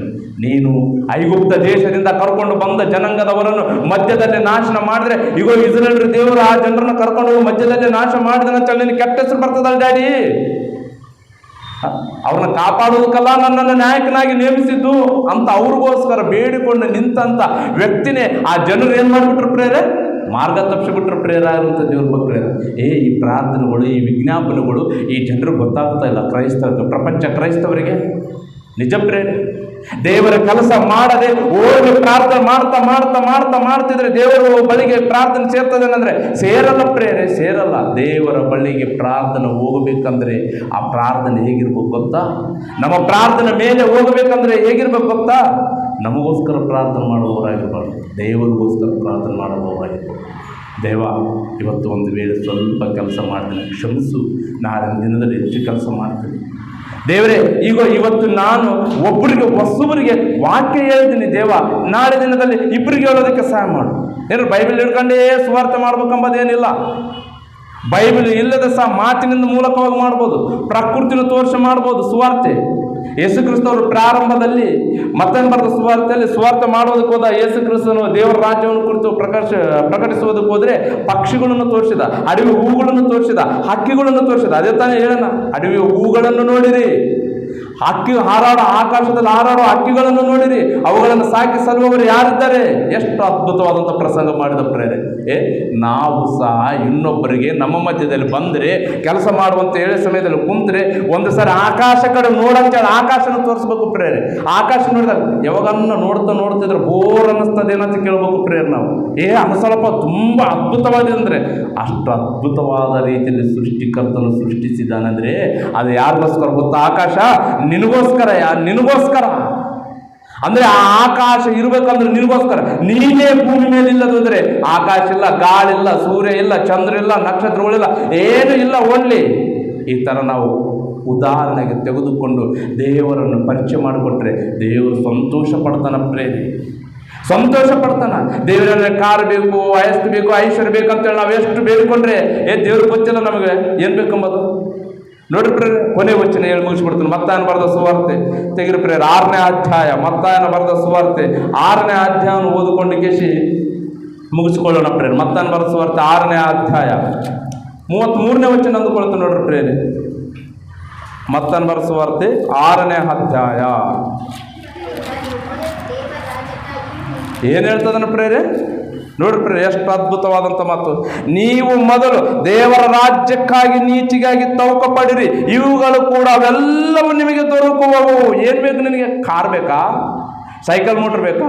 ಮನೆ ಇಲ್ಲ, ನಿನ್ನ ಫುಟ್ಪಾತ್ ಮೇಲೆ ಇದ್ದಿದೆ, ಏನು ಸಾಲದಲ್ಲೇ ಇದ್ದಿದೆ, ನಿನ್ನ ಸಾಲನ ಹೇಗೆ ತೀರಿಸ್ಬೇಕು ನನಗೆ ಗೊತ್ತಿಲ್ವಾ? ಏನ್ರಿ ಬೈಬಲಲ್ಲಿ ಭಾಳ ಮಂದಿ ಕ್ರೈಸ್ತವರು ಸಾಲದಲ್ಲಿ ಹೋಗ್ಬಿಟ್ಟಾರೆ. ನಿಜ, ಭಾಳ ಕುಟುಂಬಗಳು ಯಾಕೆ ಹೋಗುತ್ತಾರೋ ಗೊತ್ತಾಗೋದಲ್ಲ. ಹೋಗ್ತಾ ಏನಾಗ್ತಂದ್ರೆ ಆ ಸಾಲ ಮಾಡುವಂಥ ವೇಳೆ ಸಮಯದಲ್ಲಿ ಸಹ ಗೊತ್ತಾಗಲ್ಲ. ಒಂದೇ ವೇಳೆ ಜಾಸ್ತಿ ಆದಾಗ ಗೊತ್ತಾಗ್ಬಿಡ್ತದೆ ಪ್ರೇರೆ. ಆಗ ಬೈಬಲ್ ಓದೋದು ಕಡಿಮೆ, ಪ್ರಾರ್ಥನೆಗೆ ಹೋಗೋದು ಕಡಿಮೆ, ಕಷ್ಟ ಆಗ್ತಿರ್ತದೆ ಪ್ರೇರೆ. ಮತ್ತು ದೇವರು ಭಕ್ತರ ಸಾಲ ತೀರಿಸಿದ್ದು ಇಲ್ಲ ಬೈಬಲಲ್ಲಿ. ಇವ್ರಿಗೆ ನೆನಪು ಬರಲ್ಲ. ಅಂದರೆ ಬೈಬಲ್ ಓದಿದ್ರೆ ನೆನಪು ಬರ್ತದೆ, ದೇವರ ಮೇಲೆ ನಂಬಿಕೆ ಇಡ್ಬೋದು, ದೇವರ ಮೇಲೆ ವಿಶ್ವಾಸ ಇಡ್ಬೋದು. ಆದರೆ ಇವು ಬೈಬಲಲ್ಲಿ ಭಕ್ತರ ಸಾಲ ದೇವರು ತೀರಿಸಿದ್ದಾನೆ. ಅದು ಅವರು ಭಕ್ತರು ಹೇಗಿದ್ದರು ಮತ್ತು ನಾವು ಹೇಗಿದ್ದೀವಿ, ಅವ್ರ ಸಾಲ ದೇವರು ಹೇಗೆ ತೀರಿಸಿದ, ನಮ್ಮ ಸಾಲ ಯಾಕೆ ದೇವರು ತೀರಿಸ್ತಾ ಇಲ್ಲ, ನಾವು ಯಾಕೆ ಕಷ್ಟದಲ್ಲಿ ಹೋಗುತ್ತಿದ್ದೀವಿ ಅಂದರೆ ನಮ್ಮಲ್ಲಿ ಏನಾದರೂ ಲೋಪವಿದೆಯಾ ಇಲ್ಲ ಎಂಬ ವಿಷಯನ ಕುರಿತು ಪ್ರತಿಯೊಬ್ಬ ಕ್ರೈಸ್ತವ ಕುಟುಂಬವನ್ನು ತಮ್ಮನ್ನು ಕುರಿತು ಪರಿಶೋಧನೆ ಮಾಡಿಕೊಂಡ್ರೆ ಸಾಲ ಇಲ್ಲದಂತೆ ಖಚಿತವಾಗಲಾಗುತ್ತಾರೆ. ಇದು ಬೈಬಲ್ ಹೇಳುವಂಥ ಮಾತು, ನನ್ನ ಮಾತಲ್ಲ. ಸತ್ಯವೇ ಹೇಳುವಂಥ ಮಾತು, ನನ್ನ ಮಾತಲ್ಲ. ನೀನು ದೇವರ ಕೆಲಸದ ಮೇಲೆ, ದೇವರ ಕಾರ್ಯದ ಮೇಲೆ, ದೇವರ ಆಲೋಚನೆಯಲ್ಲಿ ಮುಂದೆ ಸಾಗಿದಂತೆ ತಿಳ್ಕೊಳ್ರಿ, ಒಂದು ಹೆಜ್ಜೆ ಹಾಕಿದಂತೆ ತಿಳ್ಕೊಳ್ರಿ. ನಿಜವಾಗ್ಲೂ ಪ್ರೇರೆ, ನಿನ್ನ ಮನಸ್ಸು ನೋಡಿದಂಥ ದೇವರು ನಿನಗೇನು ಬೇಕಂಬುದು ಗೊತ್ತಿಲ್ವಾ? ಏನು ಯಾವ ಯೇಸು ಕ್ರಿಸ್ತವ್ರು ಇದೇ ಅಧ್ಯಾಯದಲ್ಲಿ ಒಬ್ಬ ತಂದೆ ಮಗನು ಮೀನು ಕೇಳಿದ್ರೆ ನಾವು ಕೊಡ್ತಾ ನಾವು ಏನರಪ್ಪ ನಾವು ಕೊಡ್ತಾರ ನಮ್ಮ ಮಕ್ಕಳಿಗೆ ಕೊಡಲ್ಲ. ಅಂದರೆ ಮೀನು ಬೇಕಂತ ಕೇಳ ನನ್ನ ಮಗನ ಅಂತೇಳಿ ಆರ್ಸಿ ಮೀನುಗಳಲ್ಲಿ ಚಲೋ ಮೀನು ಹೋಯ್ತು ಪ್ರೇರಿ. ಯಾಕೆ? ಮಕ್ಕಳು ಚೆನ್ನಾಗಿರ್ಬೇಕಂತೇಳಿ. ನಾವು ಅದನ್ನ ಕೆಲಸದಲ್ಲಿ ಹೋದರೆ ದೇವ್ರು ನಮ್ಮನ್ನು ಕೈ ಬಿಡ್ತಾನೆ ಪ್ರೇರಿ. ಯಾವಾಗಲೂ 24 hours ಪಕ್ಕಣದಲ್ಲಿ ಕೈ ಇಟ್ಕೊಂಡಿರ್ತಾರೆ ದೇವರು. ನಮಗೆ ಜೋಬಿದೆ, ಅದರಲ್ಲಿ ಇಲ್ಲ, ಇನ್ನೊಬ್ಬ ಜೋಬಿನಿಂದ ಜಗಿಸ್ತಾನೆ ಪ್ರೇರಿ ದೇವರು. ಅಷ್ಟು ಟ್ಯಾಲೆಂಟೆಡ್ ದೇವರು ನಮ್ಮ ದೇವರು. ನನ್ನ ಮಗಗೆ ಏನು ಬೇಕು? ದುಡ್ಡು ಬೇಕಾ? ಕೊಡ್ತೀನಿ. ಹೀಗೆ ಜಸ್ಟ್ ಒಂದೊಂದೊಂದೊಂದು ಹೆಂಗೆ ಕಿತ್ತು ಕೊಡ್ತಾರೋ ಅದರಂಗೆ ಒಂದೊಂದೊಂದೊಂದೊಂದೊಂದೊಂದೊಂದು ಸಮಸ್ಯೆಗಳು ಬಗೆಹರಿದು ಹೋಗ್ಬಿಡ್ತಾವೆ ಪ್ರೇರೆ. ಆಗ ಸಮಸ್ಯೆಗಳು ಬಗೆಹರಿದು ಹೋಗ್ಬೇಕಂದ್ರೆ ಮೊದಲನೇದಾಗಿ ನಮ್ಮ ಕುಟುಂಬ, ನಾನು, ನನ್ನ ಹೆಂಡತಿ, ನನ್ನ ಮಕ್ಕಳು ಮನಸ್ಸುಗಳು ಹೇಗಿದ್ದಾವೆ, ಅದನ್ನ ಸೈಡ್ ಇದಾವ ಏನಿಲ್ಲ, ಅನುಮಾನಾಸ್ಪದವಾಗಿದ್ದಾವ ಇಲ್ಲ, ಅಥವಾ ಬಲಹೀನರಾಗಿದ್ದೀವಿ ಅಥವಾ ಬಲವಂತರಾಗಿದ್ದೀವಿ, ಅಥವಾ ಭಕ್ತಿಹೀನರಾಗಿದ್ದೀವಿ ಭಕ್ತರಾಗಿದ್ದೀವಿ, ನಮ್ಮ ವಿಜ್ಞಾಪನೆ ಯಾಕೆ ಕೇಳ್ತಾ ಇಲ್ಲ, ನಾವು ಆತನ ಆಜ್ಞೆಗಳನ್ನು ನೆರವೇರಿಸ್ತಾ ಇದೀವ ನೆರವೇರಿಸ್ತಾ ಇಲ್ಲ ಎಂಬುದಾಗಿ ನಮ್ಮನ್ನು ಕುರಿತು ನಾವು ಪರಿಶೋಧನೆ ಮಾಡಿಕೊಂಡ್ರೆ ಖಚಿತವಾಗಲು ಪ್ರೇರೆ ಹೀಗೆ ತೆಗೆದು ಯೋಹಾನನ ಬರೆದ ಸುವಾರ್ತೆ 9ನೇ ಅಧ್ಯಾಯ 31ನೇ ವಚನ ಓದ್ಕೊಂಡು ಮುಗಿಸ್ಬಿಡೋಣ. ಪ್ರೇರಾಗಿರುವಂಥ ದೇವರ ಮಕ್ಕಳಿರ, ಯಾಕಂದ್ರೆ ಭಕ್ತಿಹೀನರ ಪ್ರಾರ್ಥನೆ ದೇವರು ಕೇಳುವುದಿಲ್ಲ. ಆತನ ಕೆಲಸ ಮಾಡುವವರು, ಆತನ ಕಾರ್ಯವನ್ನು ಮಾಡುವವರು ಪ್ರಾರ್ಥನೆ ಮಾಡೋಂಥ ಅವಶ್ಯಕತೆ ಇಲ್ಲ ಪ್ರೇರೆ, ಆತನ ಗೊತ್ತಾಗ್ಬಿಡ್ತದ ಇವರೆಲ್ಲ ಇವತ್ತು ಪ್ರಾರ್ಥನೆ ಬಂದಿರಲ್ಲ, ಮತ್ತೆ ಇವ್ರಿಗೆ ಏನ್ ಬೇಕು, ನಾನು ಏನ್ ಮಾಡ್ಬೇಕು, ಇವ್ರು ಪ್ರಾಬ್ಲಮ್ ಸಾಲ್ವ್ ಮಾಡ್ಬೇಕು, ಎಲ್ಲ ವಿಧವಾದ ರೀತಿಯಲ್ಲಿ ಕಾಪಾಡ್ಕೊಂಡು ಬರ್ತಾನೆ ಅಂತೇಳಿ ದೇವ್ರಿಗೆ ಗೊತ್ತು. ಮೋಶೆ ಹೇಳೋದಕ್ಕಿಂತ ಮುಂಚಿತವಾಗಿ ತನಗೆ ಕೆಟ್ಟ ಹೆಸರು ಬರ್ತದೆ ಎಂಬುದು ಗೊತ್ತಿದ್ದರೂ ಸಹ ಮೋಶೆ ಮುಖಾಂತರವಾಗಿ ಯಾಕೆ ಏರಿಸಿಕೊಂಡು ಪರಿಶುದ್ಧಾತ್ಮ ಪ್ರೇರೇಪಣೆಯಿಂದ ಈ ಪರಿಶುದ್ಧ ಗ್ರಂಥದಲ್ಲಿ ಯಾಕೆ ಲಿಖಿತವಾಗಿ ಮಾಡಿಕೊಂಡಿದ್ದಾನೆ ಅಂದ್ರೆ ಪ್ರೇರೆ ತನ್ನ ಮಗನ ಮೇಲಿಟ್ಕೊಂಡು ಮಾತಾಡೋಣ ಪ್ರೇರೆ, ಮೇಲೆ ಮೇಲೆ ಮೇಲೆ ಮಗನ ಎಷ್ಟು ಪ್ರೀತಿ ಇರ್ಬೋದು ಪ್ರೇರೆ ಮಕ್ಕಳಂದ್ರೆ. ನಮ್ಮನ್ನು ಸಹ ದೇವರು ಮೇಲೆ ಇಟ್ಕೊಂಡ್ಬಿಟ್ಟು ಎಲ್ಲೋ ಇಟ್ಟನ, ನಾವು ಎಲ್ಲೋ ಕಚ್ಚು ಪ್ರೇರೆ. ನಿಜ ಪ್ರೇರೆ, ನಮ್ಮ ಆತ್ಮೀಯ ಜೀವಿತದಲ್ಲಿ ನಾವು ಯಾವಾಗಲೂ ಫೇಲ್ ಆಗಬಾರ್ದು ಅಂದ್ರೆ ನಾವು ಯಾವಾಗಲೂ ದೇವರ ಕೆಲಸದ ಮೇಲೆ ಇರ್ಬೇಕು. ಅದಕ್ಕೆ ಹೇಳ್ತದನ್ನು ಪ್ರೇರೆ, ಭಕ್ತಿಹೀನರ ಪ್ರಾರ್ಥನೆಯನ್ನು ನಾನು ಕೇಳುವುದಿಲ್ಲ, ಯಾವನು ಭಕ್ತನಾಗಿದ್ದು ಆತನ ಚಿತ್ತವನ್ನು ನೆರವೇರಿಸುವನು, ಆತನ ಚಿತ್ತವನ್ನು ಅಂದ್ರೆ ಆತನ ಇಷ್ಟವನ್ನು, ಆತನ ಇಷ್ಟ ಚಿತ್ತವನ್ನು ಅಂದ್ರೆ ದೇಶದಲ್ಲಿರುವಂಥ ಎಲ್ಲ ಜನಗಳಿಗೆ ನನ್ನ ವಿಷಯನೂ ಕುರಿತು ಹೇಳ್ರಯ್ಯ, ನನ್ನ ಮಗನ ವಿಷಯನೂ ಕುರಿತು ಹೇಳ್ರಯ್ಯ, ನಾನು ಪ್ರಕೃತಿನ ಹೇಗೆ ಉಂಟು ಮಾಡಿದ್ದೀನಿ ಆ ವಿಷಯನ ಹೇಳ್ರಯ್ಯ. ಇವೆಲ್ಲವೂ ಯಾರಿಗಾಗಿ? ನಿಮಗಾಗಲ್ಲ. ನೀವು ಮನಸ್ಸು ಬದಲಾಯಿಸಿಕೊಳ್ಬೇಕಲ್ಲ. ನೀವು ಮನಸ್ಸು ಬದಲಾಯಿಸಿಕೊಂಡು ನನ್ನ ಬಳಿಗೆ ಬಂದ್ರೆ ಮಹಾಲೋಕ ಪರಲೋಕ ಕೊಡ್ತೀನಿ ಅಂತೇಳಿ ನೀನು ಬಾಯಿ ತೆರೆದು ಯಾವಾಗಾದ್ರೆ ಹೇಳ್ತು ಅವತ್ತು ನಿನಗೆಲ್ಲ ಕಮ್ಮಿ ಮಾಡ್ಕೊಂಡು ಹೋಗ್ಬಿಡ್ತಾನೆ ಪ್ರೇರೆ. ನಿಜ ಪ್ರೇರೆ, ನೀವು ನಂಬುತ್ತಿರೋ ನಂಬೋದಲ್ಲ. ಈ ಮಾತಿನಲ್ಲಿರುವಂಥ ಪರಮಾರ್ಥ ಪೇತರು ಅನುಭವಿಸ್ಬಿಟ್ಟನ ಪ್ರೇರೆ. ಪೇತರು ಸಭೆ ಕಟ್ಟಿದ, ಪೇತರು ಹೆಂಡತಿ ಇದ್ದಾಳ, ಕುಟುಂಬ ಐತೆ, ಎಲ್ಲ ಐತೆ ಪ್ರೇರೆ. ಹೆಂಡತಿ ಮಕ್ಕಳ ಕೂಡ ಜ್ಞಾಪಕ ಮಾಡಿಕೊಳ್ಳದೆ ಎಲ್ಲೆಲ್ಲಿಗೋ ಸ್ವಾರ್ಥ ಹೋಗ್ತದಂತ ಪ್ರೇರೆ. ಆತನ ಜೀವಿತ ಚರಿತ್ರೆ ಪ್ರಯಾಣ ಮಾಡಿ ಮಾಡಿ ಮಾಡಿ ಸ್ವಾರ್ಥ ಮಾಡಿದ್ರೆ ಒಂದು ದಿನ ಆದರೂ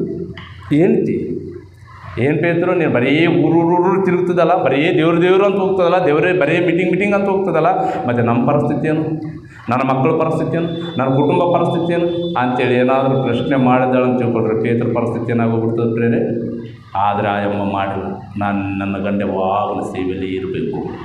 ಯಾಕಂದರೆ ನಾವು ಭಕ್ತರಾಗಿದ್ದು ಆತನ ಚಿತ್ತವನ್ನು ನೆರವೇರಿಸಿದರೆ ನಮಗೇನು ಅವಶ್ಯಕತೆ ಇದೆಯೋ ಆತನ ತೀರಿಸ್ತಾನೆ. ಅದಕ್ಕೆ ದಾವೀದ ಹೇಳ್ತಾನೆ, ನಿನ್ನ ಭೂಯಾತ್ರೆ ಚಿಂತೆಯನ್ನು ಆತನಿಗೆ ವಹಿಸಿಬಿಟ್ಟು ನಂಬಿಕೆಯಿಂದ ಭರವಸೆಯಿಂದ ಈ ಲೋಕದಲ್ಲಿ ಬದುಕು. ನಿನ್ನ ಚಿಂತೆನೆಲ್ಲ ಆತನ ಮೇಲೆ ಹಾಕು, ಆತನ ನಿನಗೋಸ್ಕರ ಚಿಂತಿಸ್ತಾನಂತ ಹೇಳ್ತದನ್ನ ಪ್ರೇರಣೆ. ದೇವರ ಕೆಲಸಕ್ಕೆ ಬಾರದೆ, ದೇವರ ಕೆಲಸ ಮಾಡದೆ ನಾವು ಪ್ರಾರ್ಥನೆ ಮಾಡಿದ್ರೆ ದೇವರು ಖಚಿತವಾಗಲು ಕೇಳಲ್ಲ ಪ್ರೇರಣೆ. ದೇವರ ಕೆಲಸದ ಮೇಲೆ ಇದ್ದುಕೊಂಡು ನಾವು ಪ್ರಾರ್ಥನೆ ಮಾಡಿದರೆ ಏನು ಬೇಕಾದರೂ ಮಾಡ್ತಾನೆ ದೇವರು, ಸಿದ್ಧ. ಅದಕ್ಕೆ ಯೆಹೋಶುವನ ಪ್ರಾರ್ಥನೆಯಲ್ಲಿ ಪ್ರಕೃತಿನೇ ನಿಲ್ಲಿಸಿಬಿಟ್ಟ ಪ್ರೇರಣೆ. ನಮ್ಮ ಜೀವಿತದಲ್ಲಿ ನಮ್ಮ ಆತ್ಮಗಳನ್ನು ನಿಲ್ಲಿಸಲು ಅಂತೇಳಿ ಪ್ರಾರ್ಥನೆ ಮಾಡ್ಕೊಳ್ಳೋಣ. ಕಣ್ಣು ಮುಚ್ಚಿದ ಸಮಯ ಭಾಳ ಆಯಿತು, ಪ್ರಾರ್ಥನೆ ಮಾಡ್ಕೊಳ್ಳೋಣ. ಸರ್ವೇಶ್ವರನಾದ ನಮ್ಮ ತಂದೆ, ನಿಮ್ಮ ಪವಿತ್ರವಾದ ಪರಿಶುದ್ಧವಾದ ಪಾದಕವನ್ನು ಅಪ್ಪ ತಂದೆ, ನಮ್ಮನ್ನು ಎಷ್ಟು ಪ್ರೀತಿಸ್ತೀರಂದರೆ